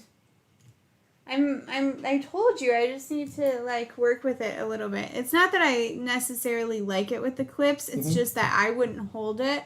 I wouldn't hold it like this. Because, gotcha. I mean, come on, look how uncomfortable that is. That doesn't and, look like, uncomfortable. even holding it up like this. Yeah, that doesn't look that uncomfortable. No, I'd rather just, like... Because I want it at the angle that I want it at. Right. Not, you know... So Rollstat says, I am drawn to rules-light systems as of late. Honestly, Call of Cthulhu ruined me for all other systems. While I appreciate Pathfinder 2e, and I'd like to play in it, I don't want to run it. Okay, that's a very fair statement. I think there's a lot of people in that boat. So you were going to run it for us. We got somebody to run it for a one-shot, which we're playing in. But Michael can only play in that one-shot. And so... if that goes well, maybe, if you do want to play it, maybe we can somehow find a way to make him run like a short campaign, and maybe you can play in it. Or maybe we could play Call of Cthulhu together. Or you could play Call of Cthulhu with Paula. That's also an option. I'm fine with just producing a Call of Cthulhu game. Or you know, like you can do whatever you want with that information, but I think Call of Cthulhu is cool for one shots for sure. I don't know about a campaign. I don't know how it would go with a campaign. I just had a lot of It would depend on what the whole premise is. I mean, are you literally like dealing with Cthulhu? You deal like in our game, I don't know. You're dealing with something else that I'm not going to ruin. So go watch our one shot from last time. Who knows? So Paula, there is a question. Oh, first before I get into that, Rollstat says I am drawn to rules like system. Oh, I already read that. Yeah. Mike G, have you painted much, Paula? That looks good so far. The green area is the eye-catching detail for me so far. So have you painted a lot, Paula? So, I don't know. Have I painted a lot? I painted a couple miniatures when we first started playing 5th edition, when it first came out. 2015. So, what was that? 2015. I painted a couple miniatures. 2014 was the gnome, which has not been touched since then. Show the gnome. And I skipped. So, this was this was our very first mini. This looks a little questionable, you guys. But yeah, this is the very first one she ever painted. That's the first one I painted. She didn't finish it. Yeah, I never really finished it. And she didn't like it. And yeah, I wasn't a huge fan. And then I didn't really paint a ton of stuff after that. And then I started painting. You know when I got back into it is when we first moved to Ann Arbor, and I was over on this side of the state without you. Remember? I painted like the Minotaur and stuff like that. Yeah, those Basically, were sweet. I was at my parents' house, and we were moving to a different location. 2 hours away. He was relocating for a job, and so I was kind of there just by myself with the kids, and didn't really have internet because we would leave on the weekends, and we didn't spend a lot of time there and stuff like that. So, just didn't quite have it set up for us. So I would like watch The Lord of the Rings and like Game of Thrones and paint miniatures. It was Game of Thrones we were watching a lot. Yeah, I paint miniatures in the evening. And I painted maybe like 3 then. But then I didn't paint again for a while. And then I've kind of been on a painting roll for the last like couple months. Probably. Wouldn't you say that's about right? Yeah, it was a long time because I was trying to get you to it and you wouldn't do it.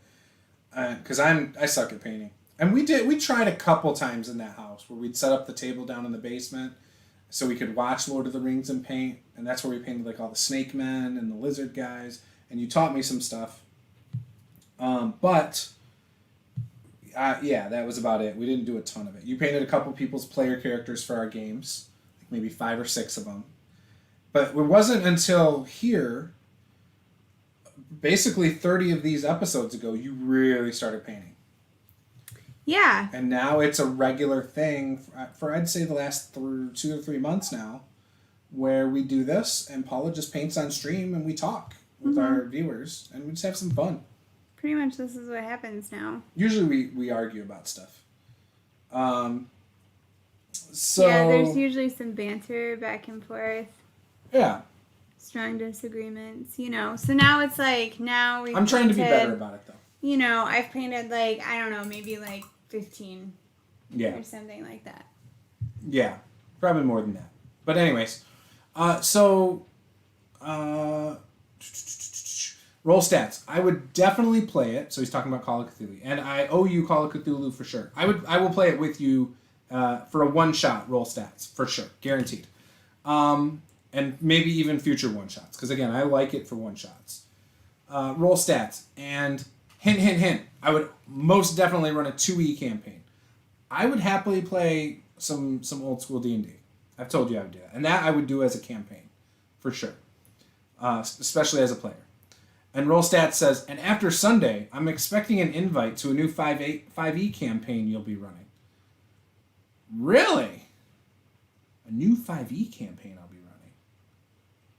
Yeah, are you running a new 5E campaign? He's saying after Sunday, you know, when that package arrives. Oh. A new campaign. Now I'm curious what he's talking about. You're throwing me for a loop here, Roll Stats. Mike G, your first mini turned out better than my 10th one. The only good ones I did were like Snake Men and stuff. So I got a new patron tonight, another $10 backer. So I don't know if he's going to want to show up on our bi-weekly Tuesday stream, but I'm sending him a message right now to find out more.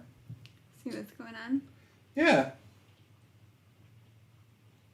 Yeah, Mike, I'm working on it. So the thing is, though, is that I've never watched anybody else really paint. So, like... I've sent her tons of videos. She won't watch shit. I don't know what, like, other people do. She doesn't care what people do. Let's say it correctly. Well, no, it's just, like, sometimes, you know, like, if it's, like, brown on brown, it's just, like, so hard for me to watch something like that for 5 minutes, let alone, like, 10 minutes. Like, they just need to speed up the video. Just make it like 2-minute video. I want to see before and after and give me like one tip. Like just one tip. That's all I have the patience for. That's all I have the time for. How about that? I should really say that's all I have the time for. I don't know. What else should I do to this guy? He's got like this buckle thing in the middle. I don't know if I should do that a different color. I can't see well enough from here. No matter what, I'm not going to be able to answer that. That's a chat question. Watch Miniac. That dude is amazing. Yeah, a lot of people rave about him. Jake was talking about him recently, I think. So was Nate. Oh, really? Yeah, when we were doing our thing Saturday. Yeah, I've heard he's pretty good. Okay, maybe I'll do it. Maybe. I mean, maybe one day I'll actually base the miniatures too, but, you know, who knows? Who knows if that'll happen. I mean... We don't want to get too carried away now. Like, not at all.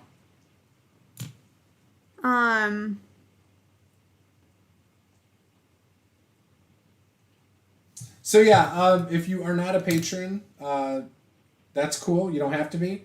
I do want to quickly say thanks to my patrons, Roll Stats, Peter Boldry, Tactical Tokens, and Quest Givers. So thank you for all the support, guys. It's appreciated. And that is why we're able to buy cool things like these miniatures. Thanks again, Roll Stats. And these miniature handles to help us paint. I will be ordering one without the clip soon, just so that I can use one as well. And I'm going to dive into painting too. There might be times where I am doing like a patron chat and I'm going to be painting. So just for the heck of it. Just because we're hanging out. Maybe you can come on to the patron chat. Oh, no, I was going to say maybe you'll even use more than one color. Like, I don't want to get ahead of anybody here, but, like, maybe he'll use more than just brown. Who knows? Who knows, you guys? My minis it could get be far more boring than Paula's. It could get crazy up in here. It won't. Mike G says, Paula, ha ha ha. Well, I like how you're layering that steel is looking shiny too. I might have to leave soon, but I saw you guys streaming, and I wanted to make a point to stop in and watch and say hello. Well, we appreciate that, Mike. We do this, so the goal is to do this every Thursday and Friday, sometimes on Sunday as well. But, or no, it was Wednesday, Thursday. Wednesday, Thursday is what we're going to try and So do. I'm going to start putting that down on the calendar and schedule it. So we do it every Wednesday and Thursday, 2 days in a row, because that's about how long it takes to finish a mini. And then... I'm getting a little bit faster, though. Yeah. Next Friday, I have a chat with my friend Mike from Unmade Gaming. He also has a new podcast that we're going to talk about that started just a few short months ago. So I'm excited to have him on, and we're going to have a good time.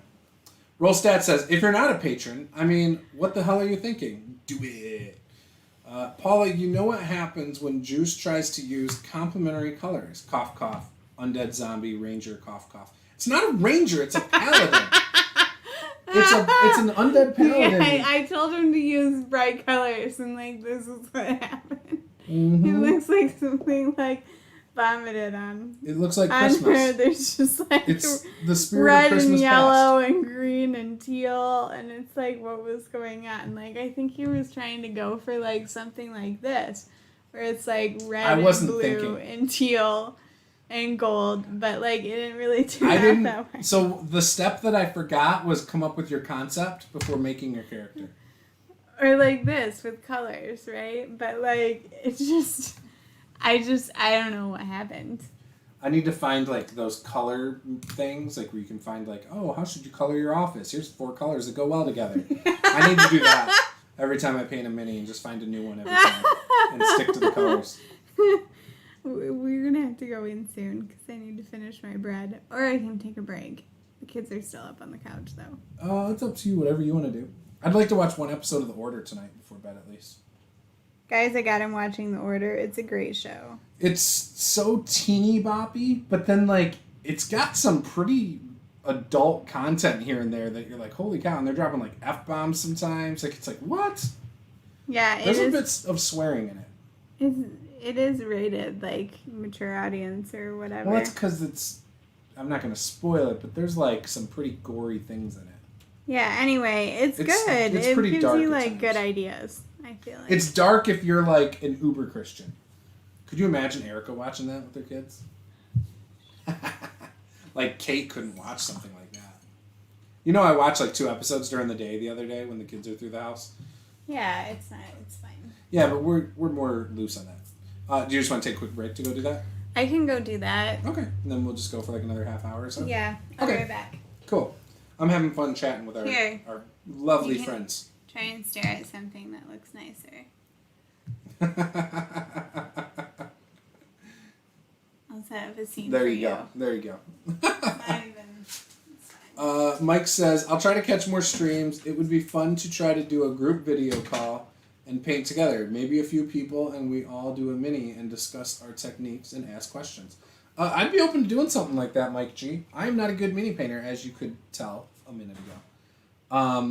But I would definitely set something like that up. We'd probably do it like this, where we just focus on what Paula's painting. Cameron says, there should be a Skyrim mod called Juice Colors, and everyone is wearing clothes and armor with bright, trippy colors that don't match at all. So tie-dye. Oh my gosh, you guys are too much. That's hilarious. I could totally get behind that. Please don't spend all that time making a mod just for that. It'd be such a disappointment to anyone going to play it. They'd be like, this is pretty ugly. How do we make this game that's really awesome, really unfun and uninteresting? I'd actually just want to see the dragons. What would the dragons look like? So I think I actually want to paint... I want to paint some dragons. I think WizKids has their Pathfinder dragons. Or I'm sorry, not the Yeah, the Pathfinder ones. The blue dragon from Pathfinder, if I remember correctly, is really cool. And so I would love to paint that. I like... no, it's D&D that has the cool one. I don't know. I'm going to look it up real quick. I'm going to look up the Pathfinder dragons, and then I'm going to look up the D&D dragons. But the blue dragon in one of them that has like the big horn on its nose, I love that. I want a big one of that because I think that would be cool. I also think that the green dragon looked really good. Tie-dye dragon. Please no tie-dye dragon. Let's see. Yeah, let's see. I'm going to go Pathfinder green dragon. Because I think I like that one. And I like the D&D blue dragon a lot. The D&D black dragon's cool too, where the horns come around the side kind of its head. So let's see. Green dragon. Yes, the Pathfinder green dragon also has the horns on its nose that kind of turn upwards. So I really like that one a lot. Let's go D&D blue dragon. They're kind of similar in a way with the horn on the nose, but they're not the same. Yeah, in fact, it's higher on the nose, almost on the forehead, but it's like between the eyes. Whereas the Pathfinder blue dragon has two horns that kind of go back and they flow a little different. But yeah, I like the D&D blue dragon, so I want a large one of that. Let's look up the D&D white dragon. So the white dragon, which I have the evolution from Pathfinder, has kind of like this fanning thing behind its head, kind of like a triceratops without horns.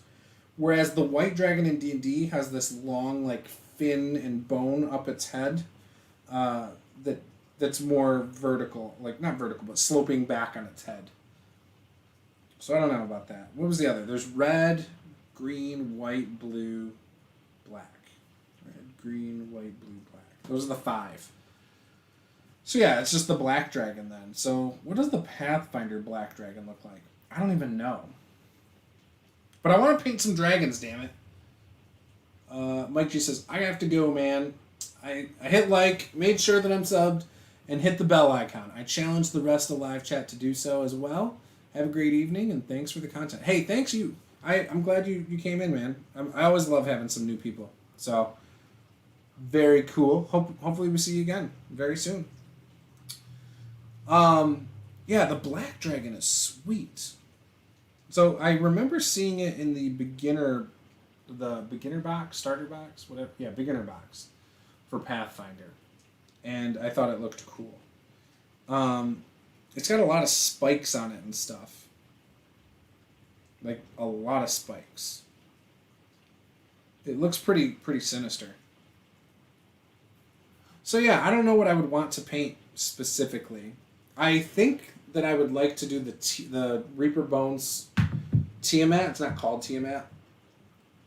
Rollstat says the D&D Black Dragon is greater than the rest.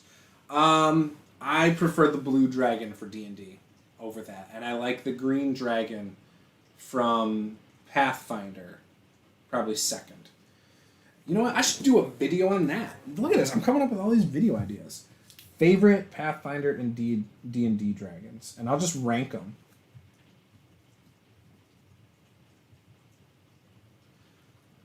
So I'll just like compile the pictures and do it.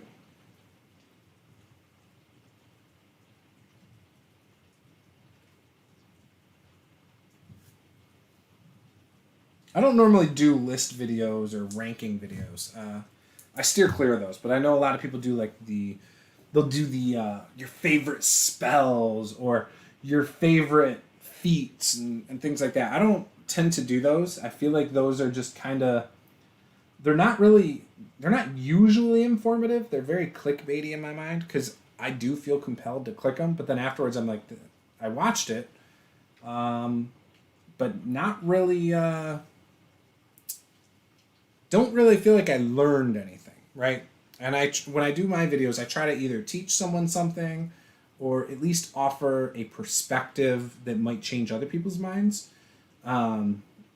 Or, you know, I try to be entertaining, right? I don't think list videos are really that entertaining, though. I think it's just like you just want to know, even though it's useless information. I don't know. Maybe I'm wrong. What do you think? You're welcome. Keep racking up those consultation fees. Well, yeah, I guess you're right. The red dragon's cool in all of them, right? Can we agree on that at least? Red dragon's pretty good. I like red dragons.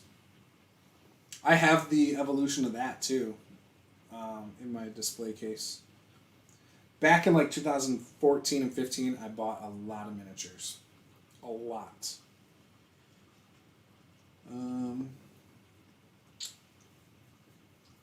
Build videos are a pass for me. I get it, and I know they get clicks, but they're just not my cup of tea. Build videos. Do you mean like... What do you mean by build videos? You mean like crafting videos?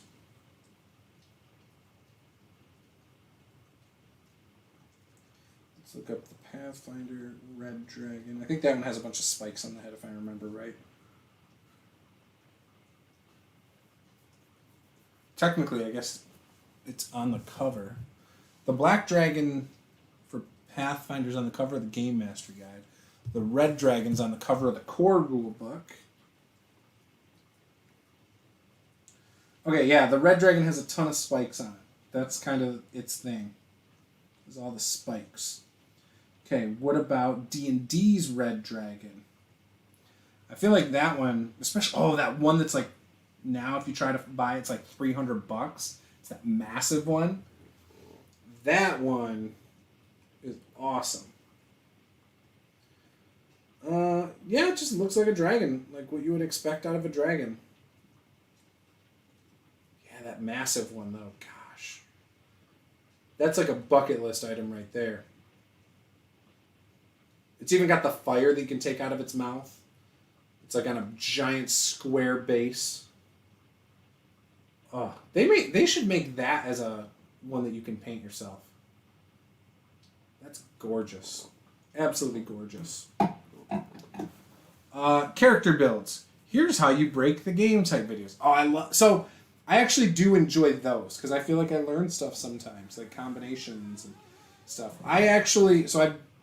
That was the whole premise of the name change on my channel, is that I was going to do character builds followed with how to counter it as a DM.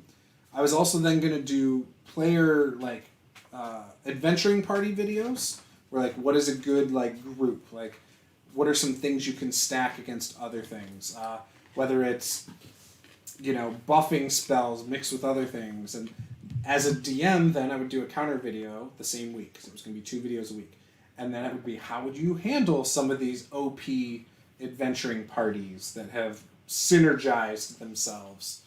Synergy. So I was going to do stuff like that, and basically be dipping my toes in both water. Optimization for DMs, optimization for players. I was talking about my favorite dragons from Pathfinder and D&D. I'm going to do a video on it. Because, the red dragon from Pathfinder is completely different than the red dragon in D&D. Or the blue dragon looks completely different, because they do them differently. I absolutely love the D&D blue dragon. I think that's my favorite looking one. And then I like the green dragon from Paizo for Pathfinder. And then I think that the red and black dragon are tied for third for me right now, if I had to choose. So that's kind of where I'm at with it. Well, like non-chromatic dragons or something like that? Well, yeah, just in general, because they have different looks, like where their horns are and stuff like that. Okay. They're really cool. And I was telling them, the reason I got onto it is because I said, I think what I want to paint is something like a dragon. I feel like dragon. This guy might just be done. He's just not going to be, as he clearly needs to be based. But, I might just be done with it. I could do more trim. I think it's cool. It doesn't, I feel like you can't see it in camera as much, that, this center part is like has a shine to it. No, it doesn't. I don't think so. What, you can't see in the camera, or you can't see it at all? I can't see it really at all from where I'm at. Yeah, no, and as you right you there, turn this, like, you can it gets blurry, but you see the trim at the bottom, how it shines when it's up close. That's what it looks like. Yeah, no, that looks good. I like it. So I feel like he's not super exciting, but I feel like you made him very dark. That's how you had an opportunity, I think, with the red head to go a little brighter, but it's okay. I didn't. Correct. I think you made it a bit dark, which is fine. It looks good. I like it. Well, I feel like these two came in the same pack, right? Was it these two came in the same pack? No. It was not those two. Oh. He came with the other wizard-looking one. Yeah, you wanted them all to have different looks. So it's like, you got this guy who's a totally, like, bright, vivid guy. And then you have this one who's, like, I don't know, really strange, I guess. The spear one came with that one, I think. Yeah. The spear one with the shield. And then you got this guy. So they're all, like, super different. Yeah.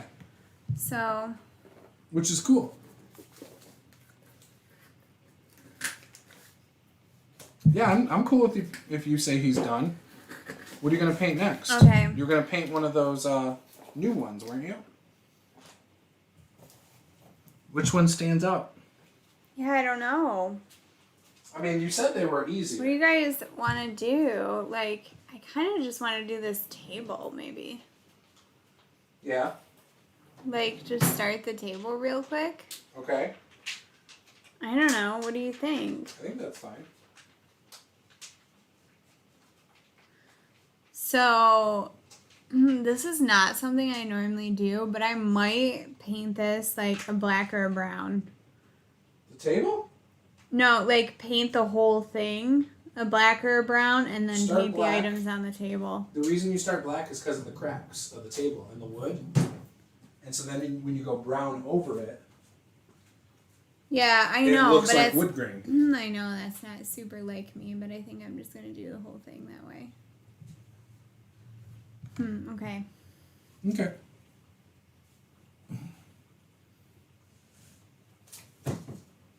Trying to get through here is a pain in the butt.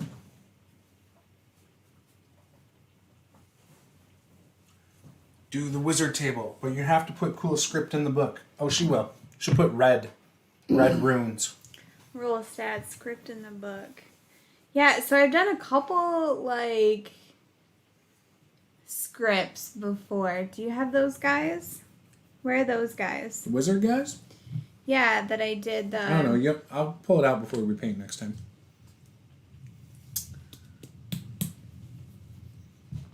Because you could also use a fine tip Sharpie. I'm not... Sharpie's probably not going to get a fine enough tip, but I think I have something that would work. So, Roll Stats said, think I'm going to start making videos again. I'm feeling the itch. I'm going to do a retrospective review of old school systems and modules. I think that would be really cool. I would actually check those out. For nostalgia's sake, but also to show how you can cherry pick them or adapt them to your modern game. Yeah, I would totally check that out. I think that would be a fun series. Do the wizard table, but you have to put cool script in the book. I agree. Yeah, that's why I said you could get out the other ones. Yeah, but you're not on the script yet. You won't be on that till next time. No, but... Maybe on Sunday. You have to brainstorm ideas ahead of time. That's the point. Oh, I get it. I need to show them now so they have time to figure out to tell me what to do. We'll pull it out before the next one. Because trying to find it at this moment won't be a ton of fun. Trying to finagle around some stuff.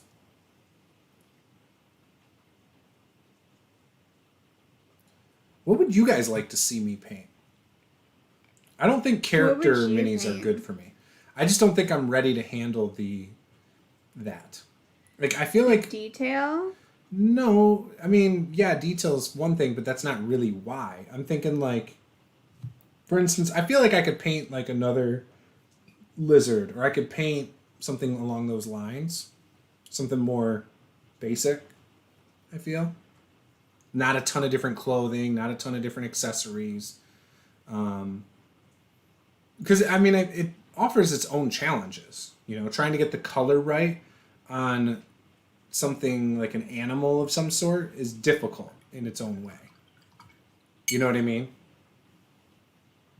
Mm-hmm. Like a wolf is not just brown. It's going to have different colors in it. It might have a little bit of gray. It might have a little black. It might have multiple shades of brown in it to make it look good. Yeah, but sometimes that's what makes it beholder. Harder, though. Sure. Because people know. He wants me to paint a beholder. So I probably won't do that because I already have actual beholder minis. And I don't think I'm going to buy a beholder mini. Ooh, maybe the spectator. You should paint the bone dragon. No, I don't think I'm ready for that. You should get started because I can tell you here, just like base coat this. I saw somebody asking for tutorials on painting minis today. They didn't want anything too like super difficult though. And I was like, oh, my wife's been talking about doing that. An owlbear. So I have a couple of those, I think, too. What would be like a not super difficult mini? Like something like this? I feel like a large blue dragon would not be hard. Oh, really? Yes, I feel like that'd be really easy. Oh, when they're big, it's harder, I feel. Because the detail. People can see the detail. Like if it's tiny, like realistically, I get it. If this is small, if I mess something up, it doesn't look terrible. Mm-hmm. But when that's bigger, then you have to pay attention to the detail, which makes it harder. He's like, I'm literally just calling out my favorite monsters right now. A mind flayer. Mind flayer might be cool. Oh, that'd be fun.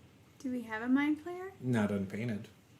Oh, actually, no, I don't know if we do.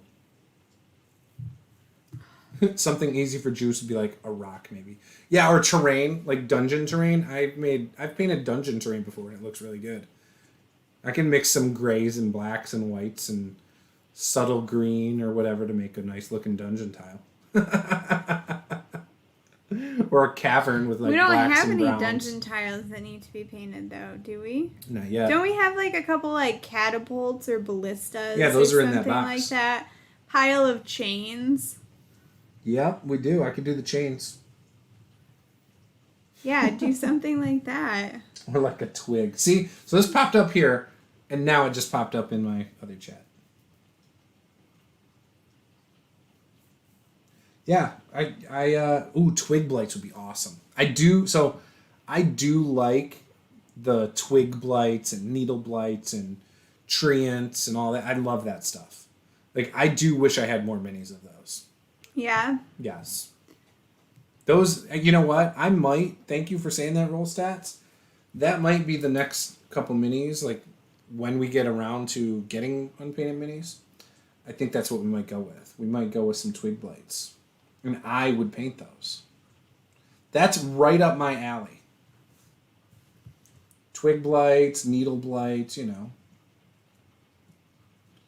Those are low-level monsters that can be really effective, if you think about it. Yes, I actually quite like the a lot of aspect the... He wants me to make dungeon tiles like I used to. So... Oh, make some dungeon tiles then. I've been considering that. So I'm working on a box right now. I'm calling it a photo box. I don't know what else to call it. But it's 3 walls and a floor, and it's so we can set up the miniatures when we're done painting them, and I can take some cool-looking photos with some good lighting to put up online. Also, like when I review books and stuff, it's big enough that I could literally set a book in there and take a picture, and I think it'll look cool. So you need to do some of like the prop things that would go with that too. Like a cool table next to the miniature that you're photographing. That's what you're painting. Something like that. Right I know. Oh, but I'm saying you could do other stuff like that. Like you could do this. You could do this thing right there. I think I can do the sarcophagus. I think you could do that. I also think I might be able to do the throne. Yeah, I think it just depends on how you want to do it. I think the hard part on the throne will probably be the padding, and it'll probably be the fur aspect. But the stone and the rug, like, all that's fine. Most of the chair would probably not be that bad. Can you guys hear the thunder in the background? I'm just curious. It's super loud. It's raining here. And it's been, like, the thunder just keeps going. It doesn't really stop. Did you know that? Yeah. I didn't notice that. I agree, Roll Stats. I should get back to doing more terrain pieces. I like doing that. Sometimes it takes a long time because you got to cut the cardboard, and like the cardboard is hard to cut. It really is. And you got to cut it a lot because not only do you need the base of it, then you need to do the walls of it, anything else with it. The thing it would be different if like you work with foam, right? When you work with foam, you just cut the cardboard for the bottom. Just the base of it. That's it. And then the foam is what is actually the textured part on the top. You use the foam for the walls or whatever. I like foam. And I like how it looks more than cardboard. Roll Stat says, yeah, it's storming here too. That means tomorrow it's going to be raining out here, right? Because we get your weather after you. It's supposed to rain basically until like 7 o'clock in the morning tomorrow, and then it's going to be sunny during the day. Okay. Gotcha. It's going to be humid because it rained, though. And it's going to be warm. A crap ton of this mosquitoes. This weekend is going to be like high 80s. Gotcha. We should spray for mosquitoes tomorrow morning. Since it's raining tonight. You can try and do that. Does that make sense? I don't know if that's when you should do it, but it seems like that's what you would want to do. I think the cleric and the other non-combat looking adventure kit thing could be really cool. There's that one book that's got like swirls and stuff on it, and I imagine that is like a purple and gold. Again, I always say purple because I like purple a lot. But like a purple and gold book would be kind of cool. I do a lot of purple. I think it would be perfect to do it like that. Oh, you're holding it? Oh, I guess that's a leg, not a... Yeah, there's no way... I can't even do... I don't know. I gotcha. We're just going to have to do them in like parts or something like that. I don't know. Yeah. So I'm really just waiting for the other one to dry. I gotcha. See what I can get done. Yeah. Wow, this is the first time I haven't read any Pathfinder in a while on these streams, too. I know. I will get back to reading Pathfinder, I think, too. You could do all sorts of terrain, honestly. You could do outdoor terrain with trees and brush and whatnot. Yeah, you should do new trees. I hate the trees. You don't like my trees? No. So... there's some interesting stuff I've seen people do for trees with toilet paper rolls and other things. Yeah, I just got into cardboard crafting. So far, I've made a bunch of minis, some walls, a really bad shed, and a shelf for the shed. There you go. Yeah, maybe I'll look at some trees and see what I want to do. The thing I want to be able to do with trees, and if I did that, I'd throw out the other ones probably, or just give them to the kids. They'd think it was great to use with their minis. Mm-hmm. The trees have to be like small enough that you can see around them and move around them as when you're playing, right? I mean, you don't want perfect renditions of 3D trees. They're too big and bulky. They're going to obscure your view. They're unusable. Like, you can't put miniatures in them, And if you do, it's a balancing act so it doesn't tip over. Like, it's just a kind of a pain in the butt. So maybe I will do that. I've got some ideas. I've seen people who use, aquarium plants to make trees and bushes and things like that. And I think that looks great. I've seen people who do it and still keep it usable. Mm-hmm. So maybe I can do something like that. You just need to figure out what you're going to do. Yes. Where does this go? What is that? It's like this little finial type of thing. I didn't even see that before. Does it go on top of the table? No. Goes down in the middle? Underneath? Oh, does it? Huh. Okay, cool. I need to paint the bottom side of the table. Yeah, because what if you adventurers knock it over? You might see the bottom. You might. So, what is it? Bard's Craft does a lot of cardboard stuff. If you like cardboard crafting, he does some really cool things. He's gotten more into using foam lately, though. But I think he used to just shape things with cardboard before he got into shaping foam. But again, foam just... It's almost like when you mess up on foam, it's okay. Like, when you mess up on cardboard, it's obvious. Because it's so smooth and flat. But on foam, it's almost like you can build your mistakes into it and make it look cool still. So... It's not expensive to get like XPS foam either. Like you can buy a huge sheet that's like drywall sheet size for like $15. So, I don't know. We'll see. Maybe I can go to the dollar store and buy one of those giant kitchen knives to cut up the foam and do it like Bard's Craft. Seriously, you know, like our giant kitchen knives that are like this and they're like that thick? He uses that to cut the foam. Oh, really? Most of the time. He's also got a hot wire foam cutter. But yeah, he uses a giant knife like that to cut up foam. It's great. It's absolutely great. Like overkill, man. Yeah, he's from like one of those Scandinavian countries, I think, too. But you know how I am with picking up on accents. He could be from like Australia or something. There's like 3. That's still more than one. I know, but I'm just saying you say it like, you know, oh, like he's from somewhere in Europe where there's like, you know, 15 No. or 20. It's definitely a Scandinavian country. It's gotta be. It's gotta be a Scandinavian country. Okay.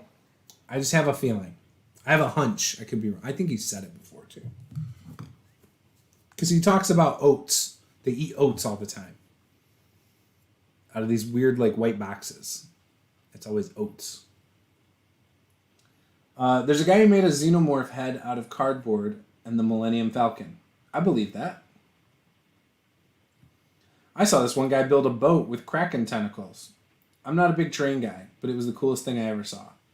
You guys got to check out Jake from Mini Terrain Domain. He has a pyramid, and I think it's great. He's also made a big, sweet-looking, huge boat. So that is one thing I want to make one day, too. I want to make a ship that I could literally put on the table and be like, all right, characters, this is your ship. And I want it to have removable layers. Cool. Like, I want to be able to take the top of it off, and now you've got the underdeck. And then take that off, and you have, like, the bottom where they stick the junk, the storage, the food, the crates, you know, all that stuff. So one day I want to do that. Or I just want to buy that $200 one, you know, from WizKids. Because that's basically what I want. Actually, someone 3D prints a bunch of ships. You can buy the files. The files are expensive, and then to print out all the stuff, I think it can take like over a month to just print everything for it. Are you serious? It's like this. It's like that big, and it's got the different levels. So like it's, yeah. It's like dedication. Yeah, he was posting in the D&D group a couple years ago, and I was like, man, how much to have you print it and send it to me? And he was like, I'll send. I guess he had done a Kickstarter, and all they do is he won't print it and send it to you, but he'll send you the files so you can print it yourself. But to print a ship like that, I don't think you can use one of the super tiny like $200 3D printers. I think you need one that's a little bit bigger with a more surface area. I don't know how you would do it on the really tiny one. I mean, that would make sense. You'd have to like glue all the floorboards to like all the sections together and then do the next tier and do the same thing. Yeah, I don't know. It's probably quite a bit. 3D printed D&D ship. Let's see if I can find it. They also have the wooden ones you can get, but that's not what I'm looking at.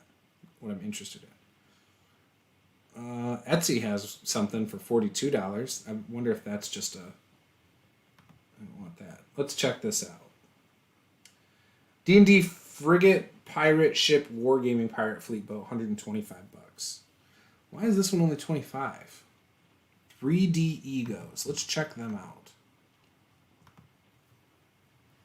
That's no bullshit. I know, right? So I do want a couple ships. Like, I feel like 2 or 3 would be perfect. They have to be different, though. Well, I guess they don't have to be. It would be nice if they were. So why... This one's for 28 millimeter. This is perfect for 25 bucks. Why? The seller was super helpful in giving tips for painting absolutely beautiful ship. Really? Only 25 bucks? No way. They've sold this thing almost 5,000 times. Here, Paula. I should probably make it shareable. But look, that thing. That ship right there is 25 bucks. Oh, but... That's awesome. That's not, like, for miniatures, though, is it? Yes, it is. Look, D&D Terrain Frigate MK2 ship. Dwarves, Elves, and Demons. 28 millimeter miniature wargaming, or Warhammer. 40K D&D table. It's to scale for 1-inch miniatures. Oh. I know. That's what I'm saying. That just seems too good to be true. Do they have a miniature on it for scale? Look at the back of it. Wow. That's nice. Yeah, that is really nice. It's printable scenery. You can't actually... I guarantee... Printable scenery. There's no way that they print this and send it to you for that much. Yeah, see? Look at that. They're telling you all the stuff about it there. Telling you the dimensions. You have to print that yourself. No, it says they're a licensed printer. Read the description. I'm trying. It doesn't say anything. I'm going to message them because that is a really good price. I can't believe that, to be honest.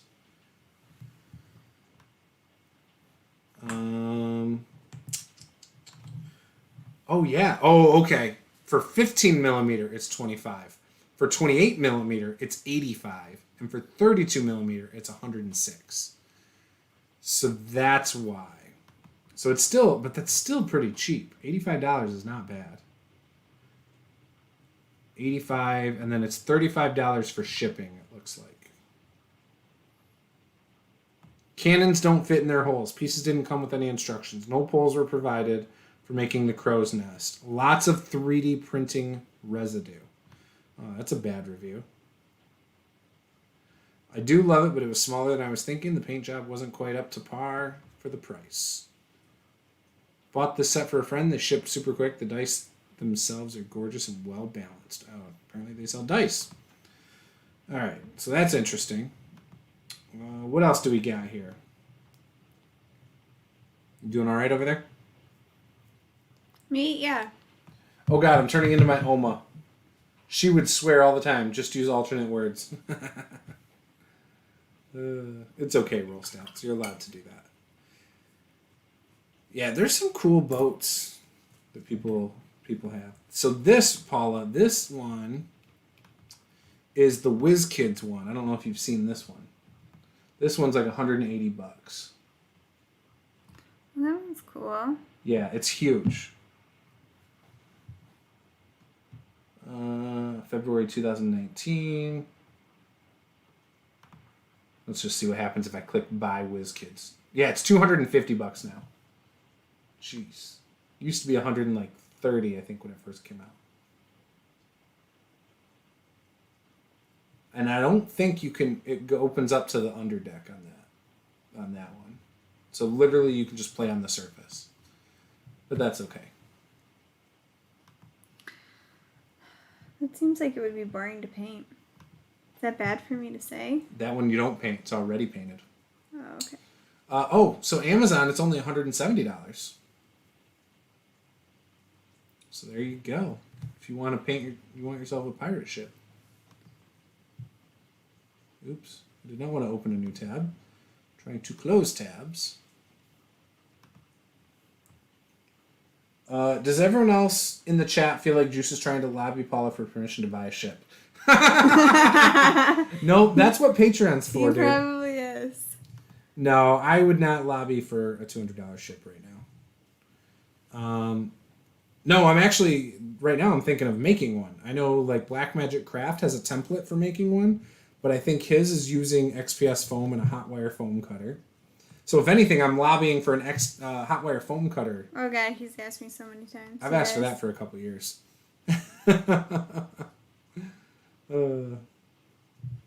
It would be awesome, though. It'd be so worth it. There's so much cool stuff you can make. Ooh. So this is a ship someone made. It looks like out of cardboard. Ooh, it's a YouTube video. Nope, not watching it. Not watching it. Don't play. Don't play. Don't play. Yeah, I'm on stream. I don't want to watch anything. But that did look cool. I mean, I feel like we could draw something out on paper as like a template, and we could make plans to build something cool, don't you think? For a ship, it would take a while to have like really nice detail. Probably. I mean, I don't know. Why not? Yeah, I don't know. Then it's a question of how big do we want it. There's a 3D printed one with Kraken tentacles all over it. Oh, that sounds cool. Yeah. Oh, wow. This is insane. All right, I'm going to see if it pulls up just the picture. Look at this. Oh, that's awesome. Look at, you got the big head of the Kraken on the other side. Great. And it looks like the tentacles aren't necessarily attached. Like you can pull those off and put them elsewhere. Oh, that is cool. You guys can't see this, but I'm going to share this link. I'll share it in chat. Don't worry. I realize I'm leaving you guys hanging. That's pretty cool, though. All right, roll stats. Does everyone else... Okay, I read that. There's so much room for activities. Did we just become best friends? That is one of my favorite movies. I love Step Brothers. Really? Yeah, I love that movie. I also like Walk Hard that Finch ended up with. Yeah, oh, so this is that Kickstarter I was talking about. Shipworks 3D printable ship terrain. So you would back this, and then you get all the different... the files to print all these different ships. So, like, they got various ships that you can do, accessories for the ships. There's the back of that one. And they open up to the underside. Choose the style of rails for your ship. Like, it's very detailed. Look at Paula, check that one out. Two different variations. That's really cool. And you can get real in depth. Like, that one's a freaking warship, it looks like. We got some crazy ones in here. Cannons, no cannons. Oh, yep, look, that one they have a dragon rather than Kraken wrapped around it. Or a Leviathan, probably. Oh, that's cool. You could do airships. Yeah. So that was the Kickstarter I just posted in there. Very cool stuff. I've never seen Step Brothers, but Walk Hard was hilarious. Yeah, dude, Walk Hard's like one of my favorites. Love that movie. It's not really my thing. Walk Hard? You laughed? I mean, yeah, but like it would never be in my top movies. Dewey, this is weed. It'll make you do bad things or whatever. I think I want to try some of that weed. I think I'm done. All right, guys. I think we're calling it. We're going to go watch some The Order. That's what it's called. But thanks for watching. And Roll Stats, dude, thanks for, again, being a patron. Thank you to Peter and Tactical Tokens and Quest Givers as well. We greatly appreciate it. We hope you guys had fun. It was fun hanging out with all of you. And I think we might do this again Sunday. If not, you'll see us Wednesday. Wednesday for sure. So with that, this was Master the Games mini painting with Paula. This was Paula, who is awkwardly nerdy, as you can see from the logo. I am Juce. Game out.